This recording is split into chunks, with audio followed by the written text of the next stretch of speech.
Good evening, everybody, and welcome to East Gippsland Shire Council's Ordinary Council meeting of the 1st of December 2020. East Gippsland Shire Council live streams, records and publishes its meetings via webcasting, youtube.com/see East Gippy TV, to enhance the accessibility of its meetings to the broader East Gippsland community. These recordings are also archived and available for viewing by the public or used for publicity or information purposes. At the appropriate times during the meeting, any members of the gallery who are addressing the Council will have their image, comments or submissions recorded. No other person has the right to record Council meetings unless approval has been granted by the Chair. So to item 1.1 on the agenda, the opening and recognition of traditional custodians. The Victorian Government has amended the COVID-19 Omnibus Emergency Measures and Other Acts Amendment Act 2020 that enables council meetings to be conducted by electronic means, video conferencing, until the 26th of April 2021. The Minister for Local Government reissued the Ministerial Good Practice Guideline for virtual meetings on the 20th of October 2020, outlining the provisions relating to the Local Government Act 2020, allow councillors to attend council meetings electronically, and the requirement where council meetings are open to the public will be satisfied where the meeting is live streamed. The amendments do not preclude councillors from attending a meeting in person in the council chambers. Members of the public are invited to view the council meeting live streamed by following the link on council's website or Facebook page. East Gippsland Shire Council acknowledges the Gunai Kurnai, Monero and Bidwell people as the traditional custodians of the land that encompasses East Gippsland Shire. We pay our respects to all Aboriginal and Torres Strait Islander people living in East Gippsland, their elders past and present. Move on to item 1.2, and Mr CEO, are there any apologies? There are no apologies, Mayor. Thank you. Item 1.3, declaration of conflict of interest. Mr CEO, have we received any? Thanks, Mayor. I have two conflicts of interest that have been submitted. One for Councillor Van Diggel at item 5.2.1. She will declare and leave. And Ms. Fiona Weigel, GM of Assets and Environment, also at 5.2.1, who will also leave the chamber. Thank you. Thank you, Mr CEO. Item 1.4 is the confirmation of the minutes. Councillors, you have the minutes and a recommendation in front of you. So these are the minutes of the Ordinary Council meeting held on the Tuesday, the 6th of October 2020, and the Statutory Council meeting held on Tuesday the 17th of November 2020. Thanks, Mayor. I'm happy to move. Thank you, Councillor Reeves. Do I have a seconder? Happy to second that, Madam Mayor. Thank you, Councillor White. All in favour? Thank you. The motion is carried unanimously. Item 1.5 is the next meeting of Council.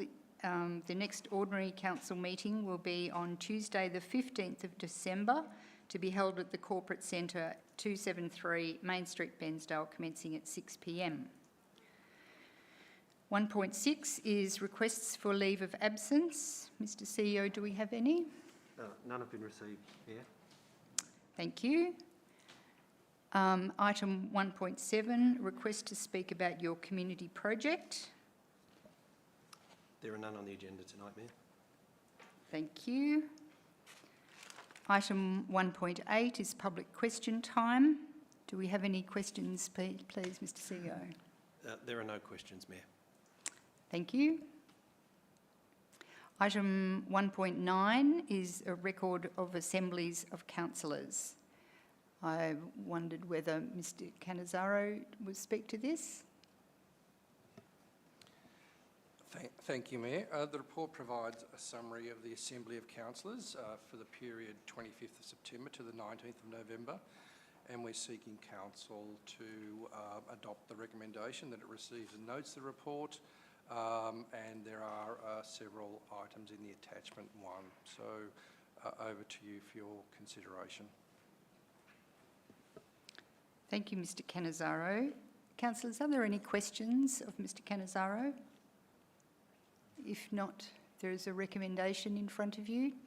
Do I have a motion? Happy to move it, Mayor. Happy to move it, Mayor. Thank you, Councillor Reeves.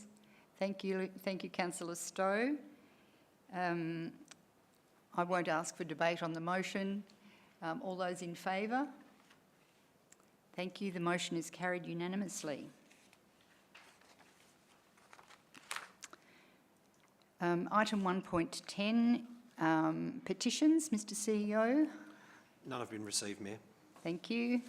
And deferred business, notices of motion and or rescission. Are there any, Mr CEO? There are no notices of motion and no deferred business, Mayor. Thank you. Item number 4 is councillor and delegate reports. Are there any reports from councillors, please? Mayor, if you're moving left around the table, I'm happy to take the lead here, and I'm very grateful. Wominjinji, good evening, councillors and those who are listening and those who are here with us, officers, tonight. Councillors, thanks for the brief opportunity to speak and welcome to you to the first Ordinary Council meeting.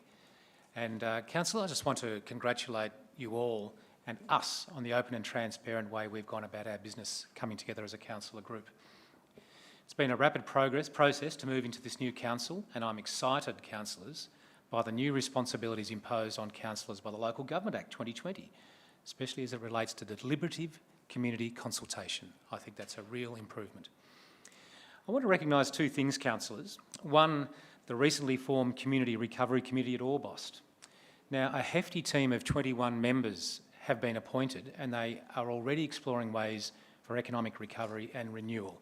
And this is a great thing for Orbost, and I really congratulate them. Councillors, I'm sure you join me in wishing them well and thank the members for their work in anticipation. Councillors, I also wish to draw your attention to the T-shirt that I'm wearing. Now, normally I wouldn't come to a council meeting dressed so casually, but it's actually not a bad item to wear on a warm evening. And the face masks that we're all wearing here tonight, and that you'll probably be pretty keen for me to put on again quite quickly. So, councillors, this represents 16 days of activism against gender-based violence project. And I just want you to realise that this is a global initiative running from 25 November to 10 December each year. To coincide with this initiative, Respect Victoria is running a campaign called Respect Women, Call It Out. The Active Bystander campaign asks Victorians to call out drivers of family violence and violence against women. To learn more about the support to help you or someone you know, visit the Domestic Violence Resource Centre Victoria website. It's held at this time of year because it aligns with 2 important dates. 25 November is International Day for Elimination of Violence Against Women, and 10 December is Human Rights Day. Councillors, thanks for the opportunity to speak. Thank you, Councillor Reeves. Councillor Stowe? Thank you. Councillor Crook? Thank you, Madam Mayor and fellow councillors. Just to say that I'm really glad to be here, welcome the opportunity. It's been a very steep learning curve over the last week or so, and I look forward to learning a lot more and working with everybody around this table and the community over the next 4 years. Thank you, Councillor Crook. Councillor Grecian, please. Thank you, Madam Mayor. I just wish to say, what Tom said is great. It's a real honour to be here, and I look forward to the next 4 years. Thank you. Thank you. Councillor White. Thank you, Mayor. I would just like also to say that I'm glad to be back here for another 4 years. It's going to present more challenges to the whole group, but what I would like to speak on is during the interim between the last council and this council, I was invited, not as a councillor but as a member of the community, to lay a wreath at the War Cemetery on Remembrance Day, which was a great honour, and certainly it's a very sombre moment. So it was just a pleasure to do that on behalf of the community. Thank you. Thank you, Councillor White. Councillor Allen. Thank you, Mayor. Last Tuesday night, I think it was, I had the pleasure of attending the LEADER annual general meeting with Anthony Basford as my backup, and it was great to see a good rollout of about 60 or 70 people, and for the membership to have reached, I think it was 570, and I compliment LEADER on providing a strong voice for the Lakes Entrance community, and I urge other communities to follow that example and band together and form strong associations that we as councillors can draw on to understand what communities need.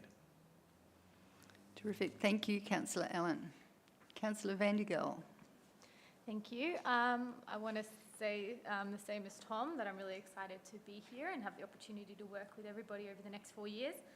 I also, on the weekend, went to Malakuta and Ken River in my Save the Children capacity, but wore a double hat and was able to connect with the community in regards to the CFA bushfire preparedness, and was able to really hear the voices of the community in regards to bushfire recovery and preparedness, and I'm also going to be attending a few more of those in the next coming weeks. So, yeah. Great, thank you. Councillor Buckley, thank you. Madam Mayor, thank you. I'd just like to say that it's been a really incredible journey the last couple of weeks in the induction process, that we've been given some very strong, clear guidance from the staff, and I just want to thank them for that. And also that maybe we could, as councillors, think about a future gathering when we're allowed to get beyond the COVID restrictions, to pay homage to the past councillors, because of the COVID restrictions we weren't able really to do anything publicly for them, and I would love to be part of a process to be able to meet back with the previous councillors, just to really thank them for what they did for our community, because now I'm starting to understand what this role means. I think they really deserve it. So that was all. Thank you, Madam Mayor. Thank you, Councillor Buckley. I would just like to mention the induction, which you also mentioned, Councillor Buckley. So as a bunch of new councillors, we've been working really hard over the last few weeks through a pretty rigorous and intense induction process. And I would like to congratulate the CEO and the executive staff and all of the management staff too, everybody who helped to put that program together, because I think there is always so much to learn, and I think the way the program was constructed was thoughtful. It was actually quite flexible to fit in with our workloads and things, but it was also incredibly instructive. So thank you very much for that. And just to reiterate what other councillors have said, that it's an incredible honour to be sitting here around the table, and a pleasure with all of you, and I really look forward to the next 4 years together. Great. On our agenda tonight, we have an item which has a lot of interest from the community, and that's item 5.2.1, the submission to the Fingerboards Mineral Sands Project EES process. We have quite a number of people who are waiting to speak to that item as well, so we were thinking that it would be good to bring that forward in the agenda. And Mayor, I'm happy to move that we bring item 5.2.1 to the top of the agenda now and deal with that immediately, so that anybody who is interested in listening can actually have that matter dealt with, and then we can get on with the procedural matters later. Thank you, Councillor Reeves. I think that's a very good idea. Is that motion seconded? Thank you, Councillor Buckley. Is the motion opposed?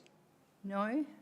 Everybody against? Those in support of the motion? Thank you. The motion is carried unanimously. So we will now move item 5.2.1 to be the next item. Councillor Grecian? I would like to foreshadow a motion in relation to 5.2.1 on the agenda. being the submission to the Fingerboards Mineral Sands Project EES process. Thank you. Foreshadowing that motion. Thank you, Councillor Gresham. I note that. Councillor Van der Gel. Madam Mayor, I, Councillor Van der Gel, declared a conflict of interest in item 5.2.1, submission to the Fingerboards Mineral Sands Project EES process as a general interest due to having a relationship with a contractor, and as such remove myself from the conversation. Thank you, Councillor Van der Gel. We'll call you when the item is finished. Thank you.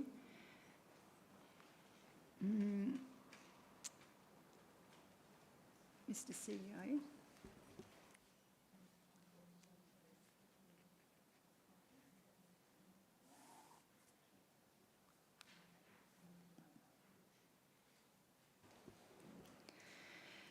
We do have a number of people, 17 people have indicated that they would like to speak on this item. The council staff have been working hard to set this up so that they are able to speak from the lectern just outside the council chamber. So I wonder if I just call the first person, do you think? Ah, yes. Mr. Joseph Paterica from Bairnsdale has asked to speak. I just would like to say that because we have so many people wanting to speak and council tries to limit its meetings to 3 hours, only in exceptional circumstances really they should be extended. So people may be, pardon me, expecting to speak for 5 minutes. We've asked people to please limit their words to 3 minutes, and I'm very sorry to have to do that, but I think it's the most expedient way to manage. So we have Mr. Paterica, who is attending via Skype, and all right, thank you.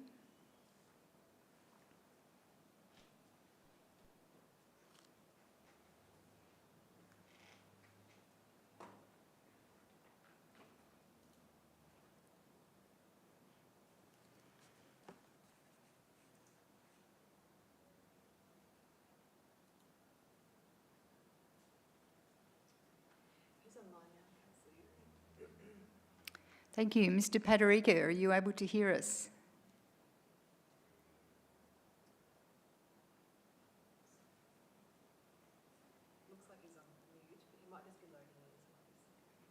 Hello, can everyone hear me? Ah, yes, we can. Welcome. Very good. Thank you. Good evening, and thank you for the opportunity to speak at tonight's meeting. I'd like to congratulate you all on your recent election to council. The Fingerboards Mineral Sands Project presents a significant opportunity for East Gippsland in terms of economic benefits and employment. This is an opportunity to deliver 200 direct jobs for the project to the region, plus a considerable number of full-time indirect jobs supporting the project over the 15+ year mine life of the mine. Whilst visiting landowners on Wednesday the 28th of November, I saw several councillors at the project area, which was very encouraging, although there was no CalBar representative there to present or to help provide any appreciation for the project. So I guess if councillors have an interest in CalBar providing a detailed on-site explanation about the project, please don't hesitate to contact myself and I can arrange it. Some councillors have already stated their opposition to the project, and to those councillors I urge you to try to bring an open mind to your decision today based on a dispassionate evaluation of the content and findings of the EES and the technical advice that council has received, as opposed to any preconceptions you may have had about the project before the EES was published. CalBar has spent considerable time working through the EES process. The process is set by the Victorian Government and overseen by the Department of Environment, Land, Water and Planning and a technical reference group, and the East Gippsland Shire was a participant in that group. And the process has been thorough and substantial, as it should be, and preparing the EES has provided us with an opportunity to understand the environmental and social setting of the project, as well as addressing and resolving project challenges. And we also spent a great deal of time with local landowners and community members, and this is ongoing. Kalbar has briefed the East Gippsland Shire Council through the EES process and provided an open offer, which has been taken up by many people in the community to ask questions, express concerns and receive information about the EES findings. There's been 34 studies undertaken in the preparation of the EES, and the results of these studies have been made public during the public exhibition period. There have been 908 submissions on the EES, including the draft work plan and draft planning scheme amendments. And we appreciate and respect the fact that the majority of these submissions expressed concern and outright opposition to the project. But despite this, we are very encouraged by the number of submissions, as we see this as a direct reflection of the level of interest of what is a significant project for the region. Our job is to carefully consider and respond to each of those submissions at the EES inquiry hearing, and hopefully in doing so continue to build trust in the community. It is important and indeed critical that everyone focuses on the evidence in the EES. The panel inquiry process will commence in February next year, and that will provide the opportunity to scrutinise and test the EES and its findings before the Minister for Planning makes his assessment. Mr Padarika, I'm sorry to interrupt. I hope you heard my comments before you began that we're limiting people to 3 minutes. So would you please now conclude your comments? Sure. Thank you. Yeah, look, the Fingerboards project's undoubtedly a significant opportunity for East Gippsland. Kalbar will follow Council's consideration of the project with great interest, and we look forward to the opportunity to deliver much needed employment and economic benefits for the East Gippsland region, its businesses and its community members. Thank you. Terrific. Thank you very much for participating. Thank you very much. Okay. We have Ms Debbie Carruthers speaking from the lectern. Thank you, Debbie. Thank you, Madam Mayor and councillors. I'm speaking on behalf of Mine Free Glenalladale, MFG. MFG is not an anti-mining group. The need for mining and society's need for its products is acknowledged. However, this is a dangerous location for a mine with the potential for serious and irreversible adverse impacts. MFG was formed 6 years ago in response to this mine. We represent the interests of directly impacted landholders and the wider community who are opposed to the mine due to the many risks based on our local knowledge. There's no reference to community views in SLR's report. The following highlights the extent of community concern. 4,558 people signed a petition against the mine that was presented in Parliament in June 2019. Over 240 local business owners and community group leaders signed another petition against the mine. 85% of the directly impacted landholders who live within 3 kilometres of the boundary of the mine licence oppose it. 5% were unsure. 75% of the horticulture business owners and 100% of the certified organic growers in the Lindenow Valley have opposed the mine since January 2019. Over 30 community groups are partners with MFG to oppose the mine, including the Organic Agriculture Association, which has over 150 members. The majority of the land on the mine footprint has not been secured, with landholders prepared to contest access to their land via legal proceedings. At the December 2018 council meeting, when the mine was discussed, the mayor said it was the biggest audience to have attended a meeting, over 210 people. Unfortunately, due to COVID, the public isn't able to attend tonight. It's actually 909 EES submissions were lodged with the government, with 99% raising concerns or opposed to the mine. We ask Council to listen to the concerns of the people. The EES is about assessing the environmental risks. The number of jobs that might be created is not relevant. Jobs at any cost is dangerous. We ask that the following matters be considered in Council's submission. Radiation risks are not considered low, as toxicology wasn't stated. The impact on locals from noise, dust, traffic, a 24-hour daily mining operation, faulty meteorological conclusions, and health impacts increasing the cancer burden. The horticulture growers have rejected the EES report, which is not reflected in the SLR report.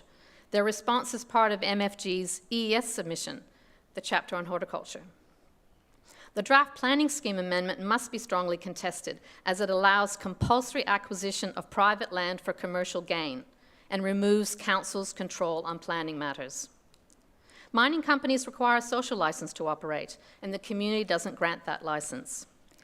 It is humbly requested that council advise SLR of the community's opposition to the mine. And Ms Carruthers, I'm sorry to interrupt. just finished. Okay. That council supports the community by stating its opposition in its EES submission. Thank you for the opportunity to speak. Thank you. Thank you very much. The next speaker is Mr Christopher Woodward, please. Oh, yes. Mr Woodward is attending via Skype.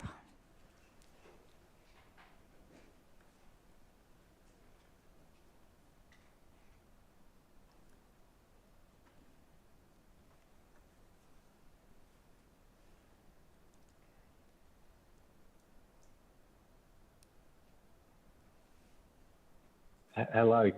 Hello, Mr Woodward. We can hear you loud and clear. Hello? Hello? Hello? Yes. Yes. Can everyone hear me? We can hear you, yes. Would you like Okay, to begin?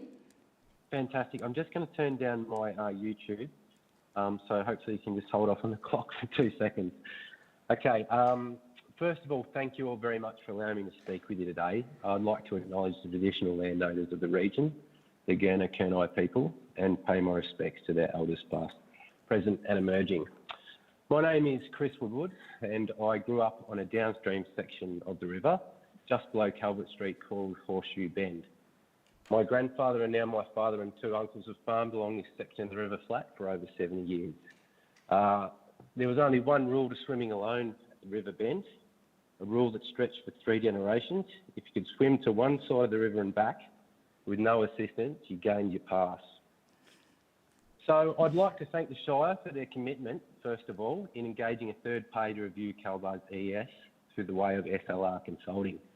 Unfortunately, it is completely unreasonable and unjust to expect yourselves and the general public to be able to read through and analyse 10,000 pages of a corporation's report in under 40 days, especially in the middle of a pandemic. In saying that, it's now apparent that my family's submission was not the only submission that wished it had more time. So in opening and helping draft my family's own submission, I never in a million years thought I'd dive so far down the rabbit hole of Australian systems and waterways. Over 2 months I've thrown myself in the research of Australian river systems has shown me just how passionate and educated river people are. I've talked to nearly all the downstream enterprises stretching from the Mitchell River barrier to the mouth, every department with an acronym, and there was lots: DWELP, CSIRO, ECGMA, SRW, EPA, EGW, Parks Victoria, SKM and so on.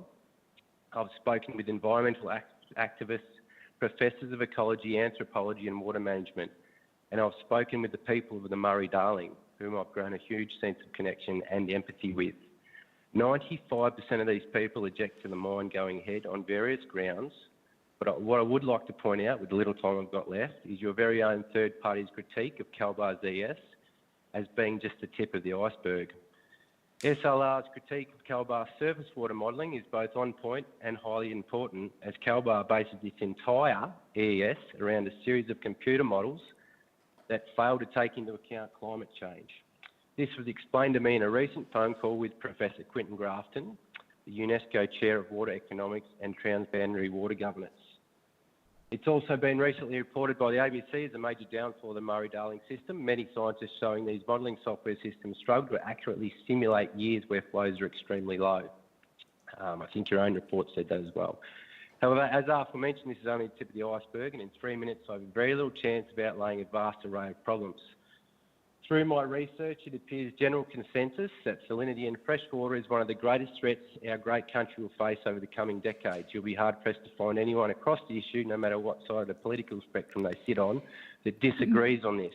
Mr Woodward, I'm sorry to interrupt. I'll close now. Oh, thank you. Look, I just want to let you know, look, the main reason I wanted to call you guys, and this is not reading anything, is you're the river's first line of defence, but you're its last line of defence.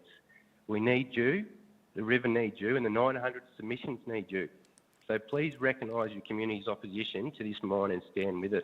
Thank I'd you. like to finish with a quote from Wade Davies, a very famous anthropologist. In 3 generations of moment in time, we have contaminated the water, air and soil, driven countless species to extinction, dammed the rivers, poisoned the rain, torn down the ancient forests, and ripped holes in the heavens. As Harvard biologist E.O. Wilson reminds us, this century will be remembered not for its wars or technological advances, but rather as the era in which men and women stood by and either passively endorsed or actively supported the massive destruction and biological diversity of the planet. Thank you, Mr. Thank you. Woodward. I need to draw you to a finish now, but thank you for participating in our meeting tonight. Thank you. Not a problem. Thanks for your time. Good. Ms. Karen Fleischer. Hello, Karen. Thank you, Madam Mayor and councillors, for the opportunity to speak. I moved to Bensdale around 60 years ago.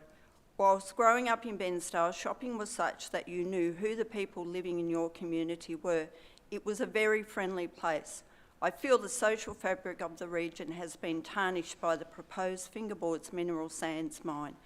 Water and farming are the lifeblood of this community. 50 years ago, I heard my mum and dad refer to how rain and farming were the backbone of our community. Together, they helped the region become a financially prosperous community. For many years, I have worried about succession planning on farms. I was also aware that many young people, some of whom did not do well at school, wanted to work on the land but didn't have the avenues to do so. I speak with some authority when I say that there is an abundance of new, emerging and existing job opportunities for people to gain employment on the land. Keeping our food bowl healthy and supporting all types of farming to attract young people is vital to this country's health, something which we should all have a stake in being concerned about. Developing new innovative programs where young people are supported to learn how to work on the farm and feel the rewards of becoming a valued team member has been instrumental in providing employment. I hear statements such as, young people don't want to work. Well, I'm here to tell you that's not true. Many are victims of generational unemployment and they don't know how to work. In 2015, I was awarded on the Victorian Learn Local Outstanding Practitioners Award. In 2017, PNC, my former workplace, was awarded the Victorian Learn Local Creating Excellence in Local Solutions Award. Partnerships were held with a diverse range of local farms, Gippsland TAFE, Food and Fibre Gippsland, formerly East Gippsland Food Cluster. Allocating our most precious resource, being water, to mining is felt by many to be a slap in the face for them personally. I strongly encourage you to say no to this mine and put your efforts to becoming leaders in developing innovative farming practices which will create long-term employment. In closing, I personally would like to apologise to the First Nations people for the lack of respect that this project proposes.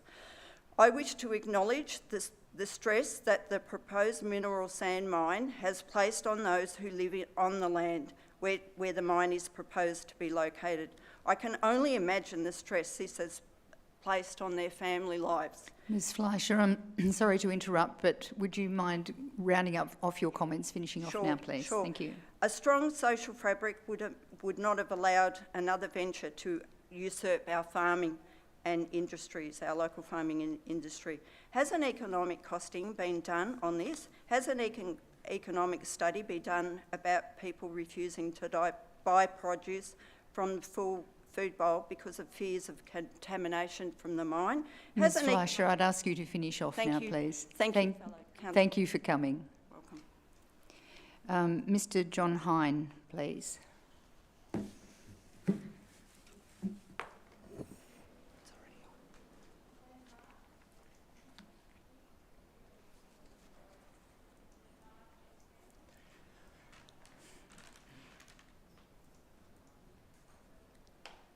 Go now.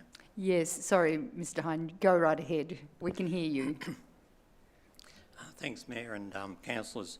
My name's John Hine and I've been farming on the flats since 1977 and operated my vegetable growing business at Woodglen on the Linno Valley. Our farm produces broccoli, cauliflowers, cabbage, sweet corn and fresh vegetables for the Sydney, Melbourne and directly into Aldi supermarket. The mine is proposed to be on a plateau above the Mitchell River. My fields are as close as 500 metres downwind from this mine boundary on the other side of the river. I'm here today to speak on behalf of around 80% of the vegetable growers on the Linno Valley. We've been expressing our concern and opposition to the mine proposal since we joined up in 2019 as a group, as a horticultural group was formed.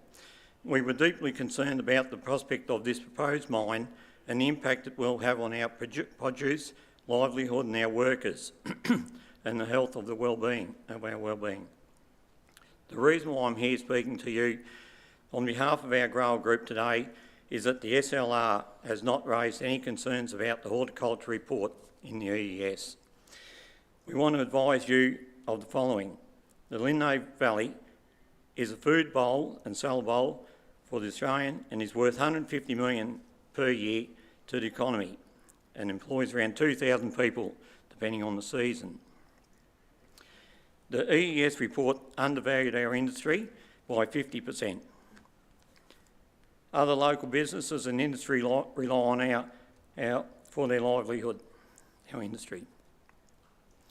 The EES report did not include the indirect value of the industry to the local economy, which has a four times multiplying effect, whereas it states in the EES the mine will only create one job, indirect job, for every direct job.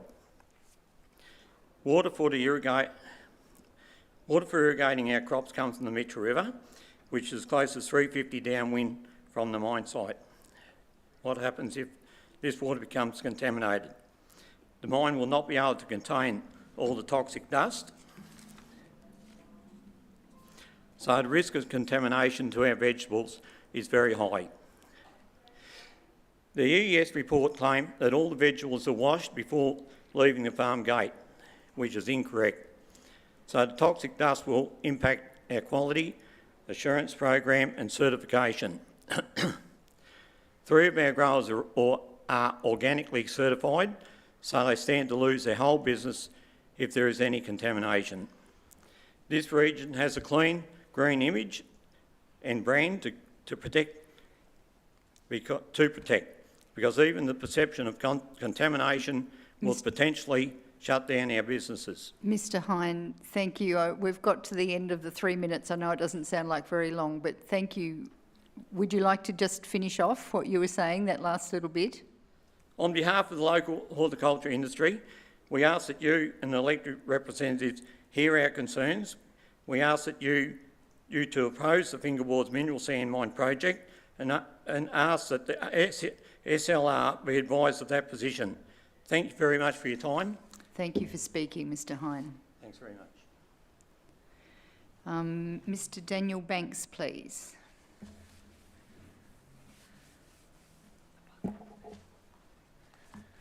Thank you, Madam Mayor and councillors. Good evening.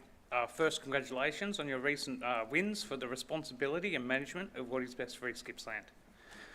My name is Daniel Banks and I live in Iguana Creek. I live amongst 15 other houses and farms where the pumping station, Moylan Creek and Iguana Creek all meet up in the Mitchell. Not once are we mentioned in CalBAR's environmental effects statement. We all live less than 2.5 kilometres from the proposed mine site. I'm a 5th generation farmer on this land. My wife Eva and myself have 2 boys. They're 6th generation. We still have the original selection in our family farm from 1856. Not once has CalBAR or any of their affiliates contacted myself or any of our family. We live in 3 separate residences in this community. 6 of the houses in this community do not appear on any maps in the EES whatsoever. What happens to our community when light, dust, noise and vibrations make it so we can no longer live here? What happens to our mental health? Who takes care and responsibility of it? Do we stay? We don't get town water. We drink rainwater. Can you guarantee it will continue to be safe? Who will monitor it? Will it be CalBAR? Will they be held accountable? Where can we go? All of these affected farms are small businesses that spend money in this local community and they pay rates. CalBAR will not. We don't need jobs out there, we've got them. How does East Gippsland benefit by destroying so many families' lives and livelihoods? How does East Gippsland benefit by destroying the Gippsland Lakes? I was a tour guide for 12 years. I've worked in the Pilbara, the Kimberley, the Western Deserts, West Coast of Australia, Kakadu, Central Australia, South Australia. I've also run tours through Vietnam, Morocco, Ireland, Spain, Italy and France. East Gippsland is a world-class natural beauty place. We need to focus on that. Agriculture and horticulture is booming. The world is getting hungrier and they're not making any more productive land. Thank you for your time. Thank you, Mr Banks. Mr Glenn Marr, please.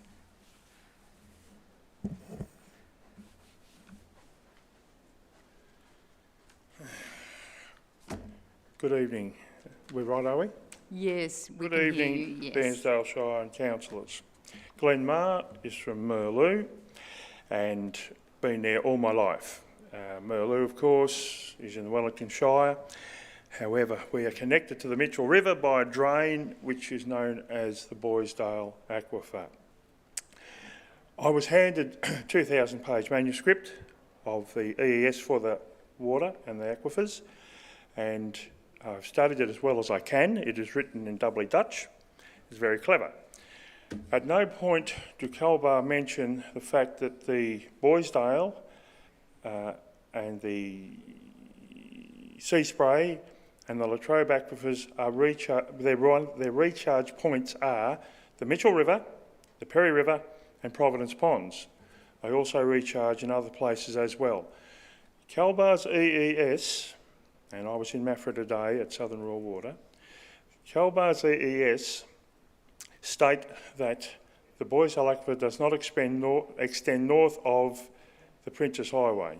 And we know where Marvin got his water from, don't we, John? North of the Princess Highway. I've worked on the farm all my life. I've also run transports, carting wool and grain and other stuff. European carp for Mr Bell out of the lakes. I've been all over Victoria, and as Mr Banks said in his travels, I've been to many farming districts, many farming areas.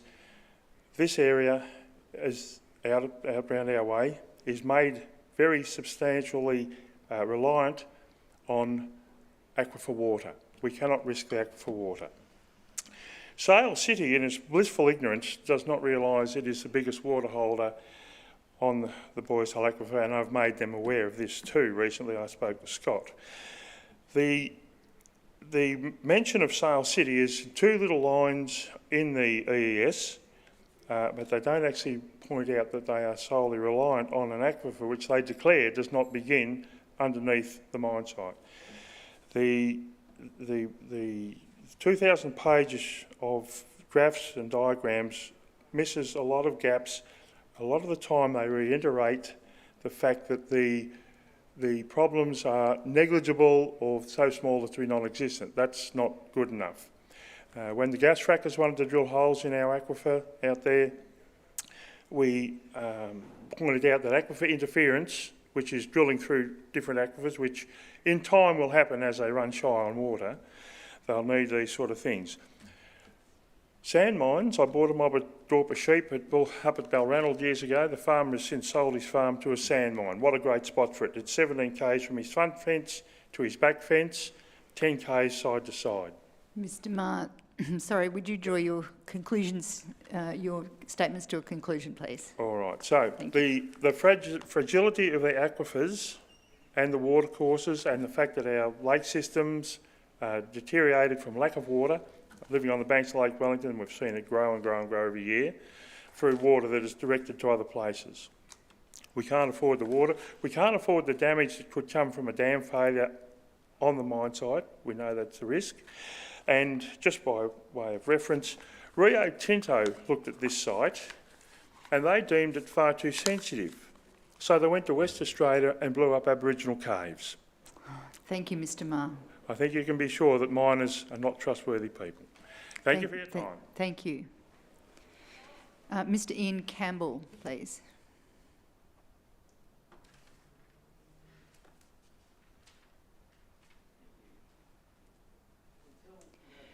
Mr Campbell, sorry to interrupt. Would you like to take your mask off while you're speaking, please? I think that's... Thank you.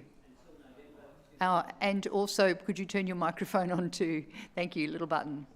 Excellent. Until November 2016, I was the Senior Economic Development Officer at Wellington Shire Council. Prior to that, I was a Development Officer with the State Government Department of Regional Development. So economic development is my special skill, as they say. First, I'd like to commend the report from SLR and recommend to the councillors that they read it carefully. It exposes many deficiencies in the EES from another consultant who's being paid by the council, not by the mine, and exposes risks of wind and water pollution and the likely impacts on the water table as a result of the proposed mines drain on the aquifer and the rivers. It also raises the very thorny issue of a proposed planning scheme amendment, including public acquisition overlay. Now, this is a big liability and a precedent for council that will devalue properties. The proposed PSA will allow currently prohibited uses such as accommodation. FIFO, perhaps? What happened to the local employment? If you approve this, it'll be there'll be no winding it back. Now, having said all that, in economic and horticulture areas, which is my field, the consultant's report ticks the boxes but fails to join the dots. The EES acknowledges there will be contamination of vegetable crops, with the assertion that a vegetable grower said they could wash it off. Did they survey all of the vegetable growers? No, but somebody said it would be okay, so they'd taken that as, right, we're good. Now, I might mention at this stage that in another part of the state there was a wind farm that was overturned with its approval because it turned out there were two properties that were within 1 kilometre of the wind farm that hadn't given their approval. So all of that was just turned aside. So something to bear in mind. Now, with the EES, you would have been given a little chart, I think, or given a copy. We do. Yes, we have yes. that. If you could just have a look at that. It's a standard business practice where companies and governments will look at a proposal and think about what's at risk here. On one hand, you have a mine and jobs that come with it. On the other hand, you have all of these vegetable farms, with the EES having already identified that crops will be contaminated. Mr Campbell, I'm sorry, I'll have to ask you to draw your conclusion. Okay. Your comments to a Conclusions conclusion. are people will be complaining about gritty lettuce and cabbage. Supermarkets will reject crops, and the accreditation system that the vegetable farms use allows that. And if they get rejected a couple of times, that's it, end of game. No more accreditation, no more ability to sell to those retailers, and you will have businesses going bankrupt and a lot of people out of work. Thank you. Thank you, Mr Campbell.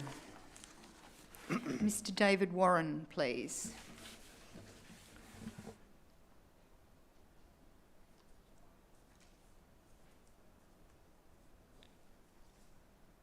Thank you very much for allowing me time to speak. My name is David Warren, and I represent the Gippsland Lakes Recreational Angling Fishing Alliance.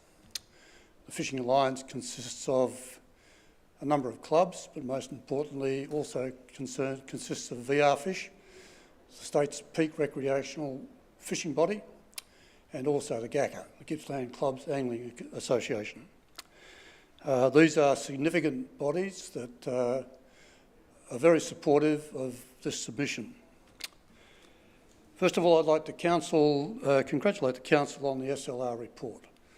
I thought it was an excellent report, and if anything, it highlights the failure of the EES objectives and definitely the failure of CalBAR to address the main objectives of the EES. 2 parliamentary inquiries, the Victorian Auditor General's report and a report by Environmental Justice Australia, have pointed out that there are real shortcomings in the EES process, that the EES fails to meet its environmental objectives. And I think the CalBAR document, EES, is more than adequate representation of that failure. My main concern is water issues affecting the Gippsland Lakes. And over the sort of coming years, there are going to be significant water issues affecting the Gippsland Lakes.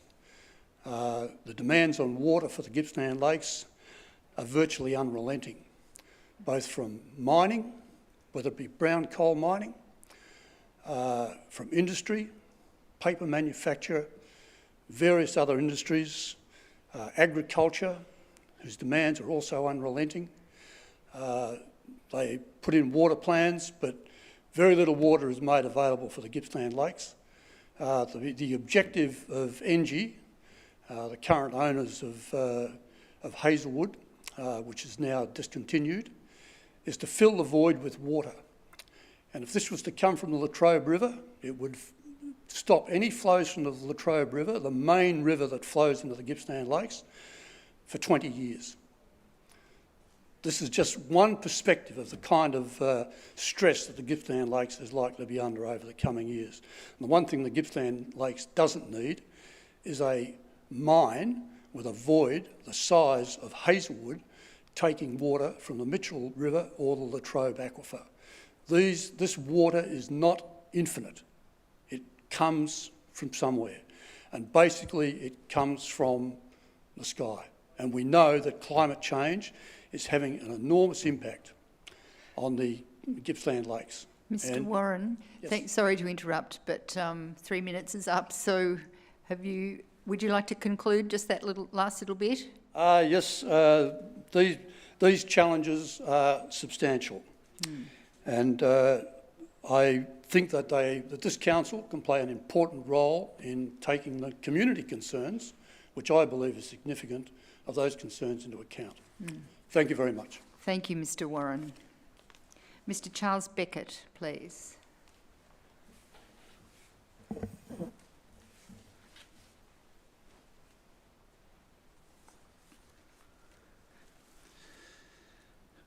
This community has been most fortunate that over a long time it has developed an important agricultural and tourist economy.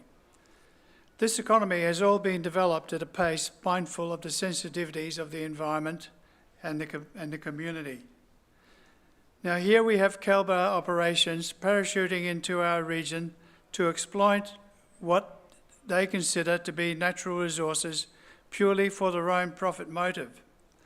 Then on completion, they may either leave or extend another pain-generating licence. The community has spoken loudly for more than 6 years that CalBAR and their disruptive enterprise is not wanted in our stable community. The relations between CalBAR and the community has only hardened the community's resolve that CalBAR have no social licence to proceed with this enterprise. Why? Unfortunately, miners have a reputation for being casual with the truth and a danger to many communities while obscuring that danger from you and me. A paper by Queensland University titled Catastrophic Tailings Dam Failures and Disaster Risk Disclosures noted that mining industry has given little attention to defining what a community facing disaster risk has a right to know. In the past 50 years, 63 major tailings dam failures have been reported worldwide. The failure rate after year 2000 has increased to a frequency of 5 to 6 significant tailings dam failures annually. Unfortunately, the community has also been able to confirm through many historic precedents that the regulators have been less than competent in protecting the community. We refer to the Latrobe Valley Rehab Commission debacle, where the Commission as regulator is regulating the original regulator. The recent EES is an absolute debacle. Kelbar's own consultants had been warning early on about the risks associated with the unsuitability of the soils and the risk to our precious waterways to sustain such an industry as Kelbar proposes. This unfortunate enterprise may represent one of the largest forms of institutional, corporate and municipal vandalisms this great state of Victoria has had to experience over its short history. Given what is at stake here, it has been disappointing to observe the lack of support from our politicians as well as aspiring candidates for the last state election. Mr Beckett, I'm sorry to have to ask you to finish off now, please. Okay. The council's silence has been deafening. The community numbers that have attended council meetings, Kelbar's community forums, signed petitions, responded to the ES just do not lie. I hope this new council will have the opportunity to relate to our community and support it in opposition of this very dangerous enterprise. Thank you for speaking, Mr Beckett. Ms Sharon Clark, please.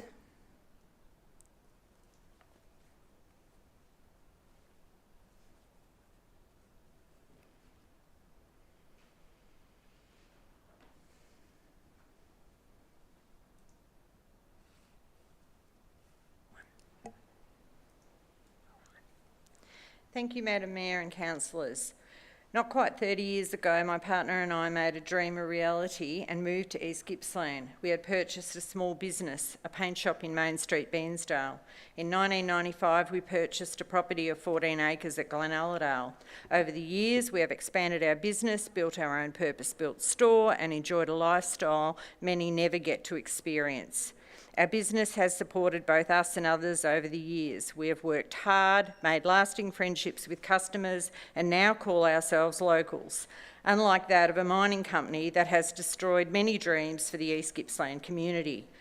6.5 years ago, we made the decision to become quite vocal regarding Kelbar and their proposed mine. Our business premises over the last 6 years has become a mine-free Glenalladale hub.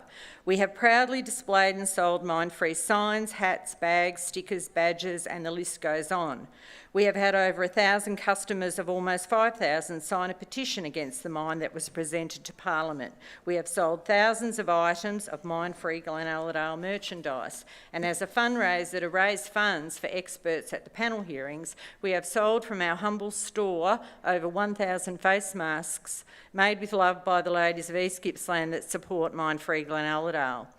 The people of East Gippsland do not want a mine. Many did not write an EES submission but are vehemently opposed to this mine. We see it every day firsthand for so many reasons: water, dust, the environment, the cultural heritage, the lakes, the rivers. Our business could have jumped on the bandwagon with the promises of Kelbar to support small local business. Mines require a substantial amount of paint. However, at what risk and cost to the environment will this mine have caused if approved? It is not about the money, it is about the reasons so many have chosen to live in East Gippsland, and East Gippsland Shire needs to recognise this. The paint shop Bairnsdale will continue to stand up and support the people of East Gippsland and mine-free Glenalladale to fight this absurd proposal.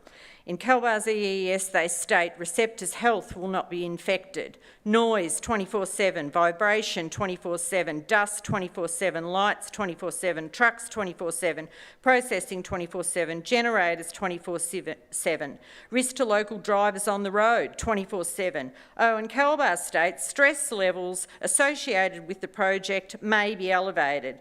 Well, at least Kelbar got that right. They are very much elevated. There is no plan B when this mine pollutes the vegetables, the Mitchell River, the Perry River and East Gippsland's drinking water. We stand with the farmers of Glenalladale and the people of East Gippsland and will continue to object to this proposal. If this proposal was to proceed, we, like others, will have no choice but to leave East Gippsland as the future we... sorry. Ms Clark, sorry to interrupt. Great. Okay. East Gippslanders, the future will not be why we chose to become East Gippslanders, small business owners and residents of Glenalladale. Thank you to all that have supported both the paint shop and Mind Free Glenalladale, and thank you, councillors, for your time this evening. Thank you, Ms Clark. Thank you. Ms Jenny Robertson.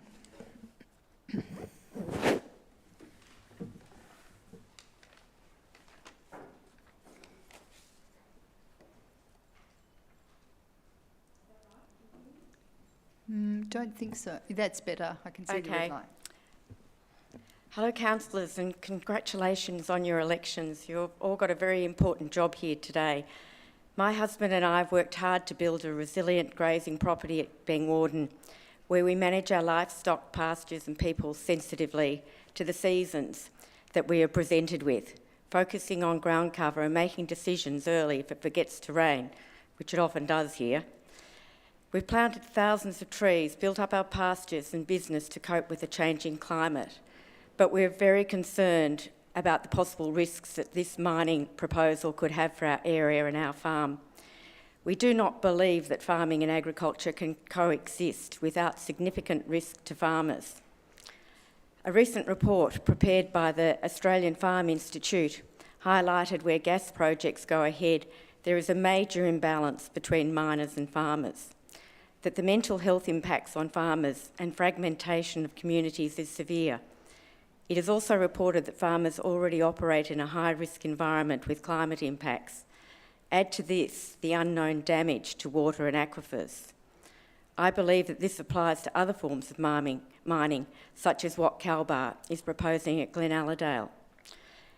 As farmers in this area, we strongly oppose this mine because of the following: the risk of contamination of the surrounding farmland, waterways and households of wind-borne toxic materials, the destruction of lots of old remnant red gums, I believe over 700. They're irreplaceable to my way of thinking, and the biodiversity loss. Competition for water between farmers and miners is huge. Contamination of aquifers or the lowering of aquifers. We rely on our bores, even at Bengwarden, for stock water. If we can't access those aquifers, it ruins our business. In fact, we won't have a business. These risks are said to be low, but what does it take for these risks to change? More droughts? Human error compounded? Our trust levels are low. Look at Rio Tinto recently with its disregard for cultural values. The Benambra mine, the local one. As the Farm Institute reported, there is already a major imbalance between farmers and miners. The mental health impacts on farmers and the fragmentation of communities is severe. Farmers already operate in a high-risk environment with climate impacts. Add to this the unknown damage to water and aquifers. Do we really know who CalBar really is behind its employees? Are they here for the long term and for the best interests of this area? Can we trust them? Are the risks worth it? For who? This area is a major food bowl and has a large tourist industry, as well as agriculture, outside of, horticulture. Can we afford to risk them? The mission of the East Gippsland Council is to be a leading government that works together with our communities to make East Gippsland the most livable region in Australia. Let's do that. Work with your community. We come in all shapes and sizes. Ms Robertson, thank you. Would you like to finish off now? Thank you. We want this mission to be held up as a wonderful aspiration and not risked by short-term risky mining operations. Thank you. Thank you, Ms Robertson. Ms Michelle Barnes, please.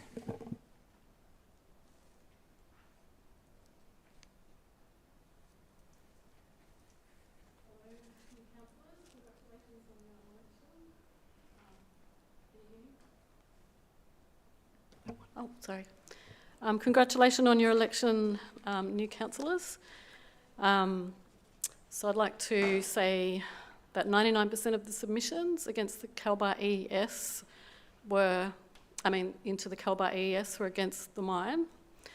So it's really, really important that the council's submission reflects the constituents of East Gippsland. yeah, I'd really like to see us go forward with the values that represent the character of East Gippsland. I don't think most people living here want East Gippsland to be a mining destination and profits to be funneled to only a very few people. There's a very interesting mistake, it seems, in the agenda here. When it's talking about the council plan, points 31, 32 and 33 talk about mining and are really quite pro-mining statements to have in a council plan. But today I actually checked the council plan and they don't line up with what's in the council plan, either the original one, the 2017 to 2020, or the amended one that was amended in 2019 under the new mayor. So it'd be great if somebody could follow that up. When community consultation is done to create a council plan, I'd like to see the next council plan be really broad ranging and really genuine consultation with as wide a range of the community as possible, because the things that I'm seeing written down here I do not believe is what this community wants. And yeah, I'm wondering why these words are here when they're not actually in the plan. Was that a mistake? Is it something that somebody else has written that they'd like to see get into the plan and it was accidentally put in? It's a real worry. As far as the mine goes, it's just a very, very inappropriate place for a mine. We all know, like, you're putting a mine next to the Mitchell River. It's just madness that anybody could even consider it. It threatens the way of life of everybody that lives here, whether you're pro-development or not.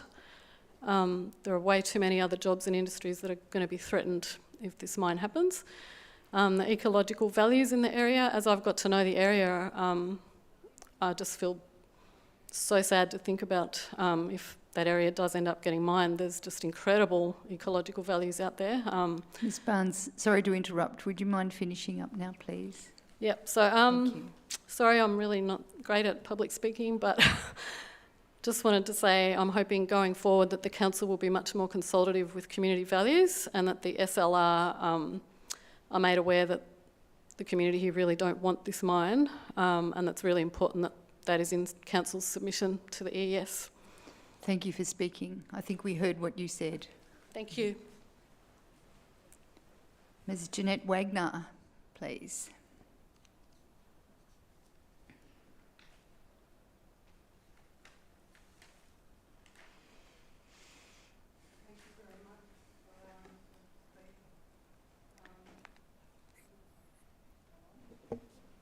Yes, that's right.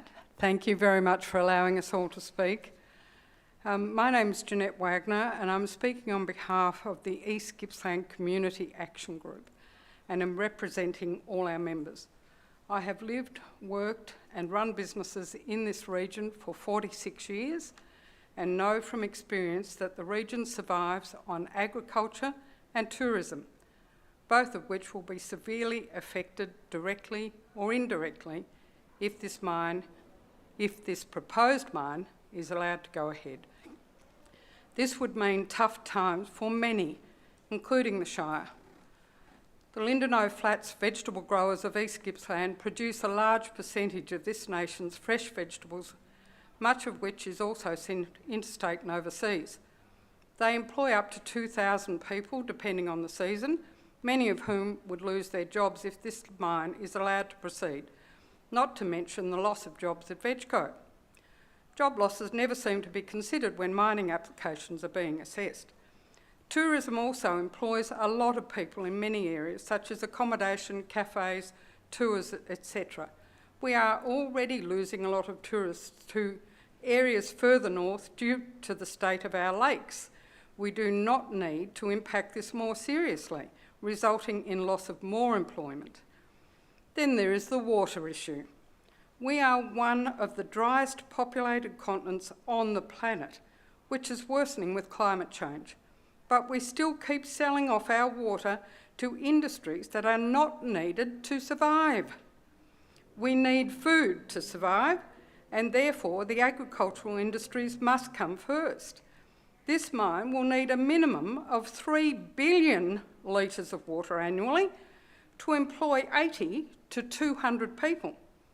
If the farmers were allowed an extra 3 billion litres of water, they could employ a minimum of 600 extra people, which would be ongoing into the future, not just for the next 20 years.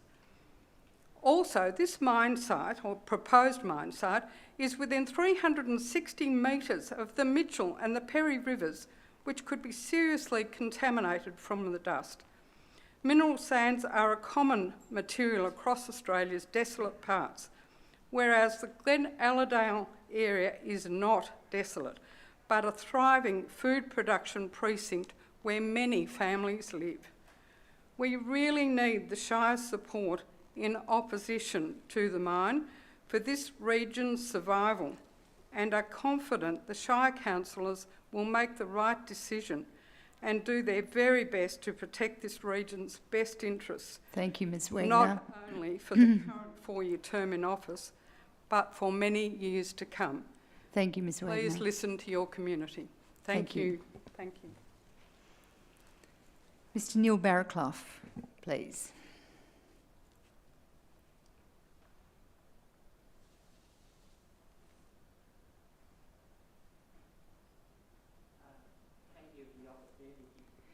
There's a little button on the microphone, Mr Barraclough. Thank you for the opportunity to speak, and congratulations to all the councillors on their recent election. I have interest in many things, and it's my interest in land management of our forests and climate that has brought me along tonight. Now, I have sent the councillors an email in which I detail rainfall decline and also a relationship between rainfall and solar activity. And in that email, I have included a graph of solar activity with a trend line. And during the period of the rainfall record, there has been a close relationship to rainfall and solar activity. Now, the concerning thing for me is that solar activity is largely determined by the alignment of the planets. And the alignment of the planets is totally predictable because they have constant velocities. Now, the planets are aligning in a similar manner over the next 50-odd years to what they were during the coldest periods of the Little Ice Age that hit Europe, which was a period of very low solar activity. So I think we can say with there's a very high probability of significant what they call mega droughts over the next 50 years. Now, we have these in the past, and there are instances of trees that have grown to like 50 years of age in swamps that are normally totally full of water, and the dead trees indicate mega droughts in the recent past, and we are almost certainly headed for those conditions. So the water simply isn't going to be there for our present use. Now, the second thing, my second interest is land management. The Mitchell catchment has been trashed by hot fires over the last couple of decades, and there is a lot of a very high amount of regrowth which is going to take water out of the Mitchell catchment. Now, if the catchment receives maybe 10% less rainfall, which is like far more, like the rainfall decline is likely to be far more than that. It doesn't equate to a 10% reduction in stream flow. It's probably somewhere around a 20 to 30% reduction in stream flow from a 10% reduction in rainfall. So the water isn't going to be there for the future as we're presently using it, and it is just not an option to allocate 3 gigalitres to a mining operation. All right, Mr Barraclough, thank you very much for speaking. Ms Dawn Stubbs, please.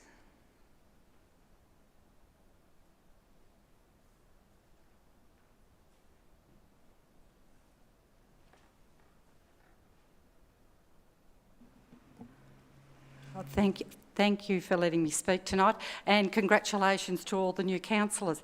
I represent CARE, Concerned Artists Resisting Extinction, and we are a group of artists throughout La Trobe Valley, Wellington Shire, and also the East Gippsland Shire.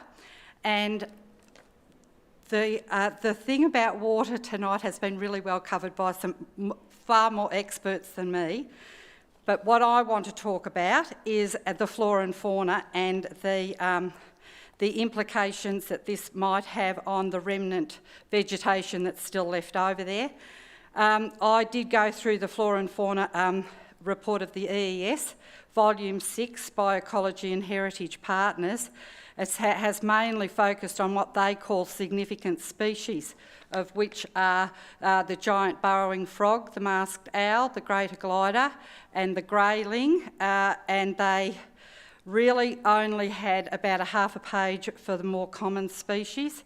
And they're the things that I'd actually like to speak about, because I think after the fires, I think this time last year we had plenty of koalas, but now they're in quite a bit of trouble, as is also platypus. They've just found out. Now, the species that could be ground dwelling over there are common wombats. We've got echidnas. That we actually photographed a sugar glider. Several of us went out and did some spotlighting. We found a sugar glider and we photographed it. None of these, sadly, sugar gliders and feathertail gliders aren't listed in the EES at all. My really concern was, once I went over there and had a real good look around, is the number of wombats that are there. And my question to Kelbar is, how are they going to euthanise them? Because everyone would have remembered how the whole world got behind our koalas after the fires. Well, why aren't we talking about the fact that they have got to actually kill 13 square kilometres of ground-dwelling animals? They also talk about that they're going to put in nest boxes. There's been a lot of research done by ANU about nest boxes. They're fine for a few species, but they've found that they don't have the insulation that a growing tree has, a healthy tree. They're cold in winter and they're warm in summer. And so a lot of the more specialised creatures won't use them. Ms Stubbs, I'm sorry to interrupt, but we'll need to wind you up now. I'm sorry. Okay. Thanks anyway. Thank you for speaking. Ms Melanie Steed is our last speaker.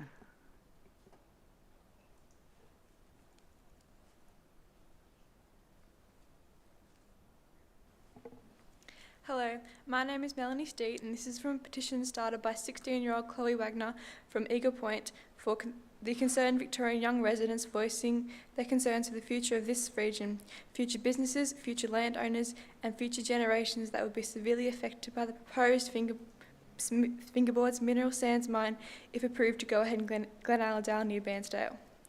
The proposed mine will have many negative impacts on the precarious and vital areas of our region, including existing and future multi-million-dollar agricultural industries and our freshwater supplies over an extensive area, with the mine also causing high risks of polluting our internationally recognised and highly sensitive Ramsar-listed Gippsland Lakes wetlands, which is also known as the largest freshwater lake system in the Southern Hemisphere.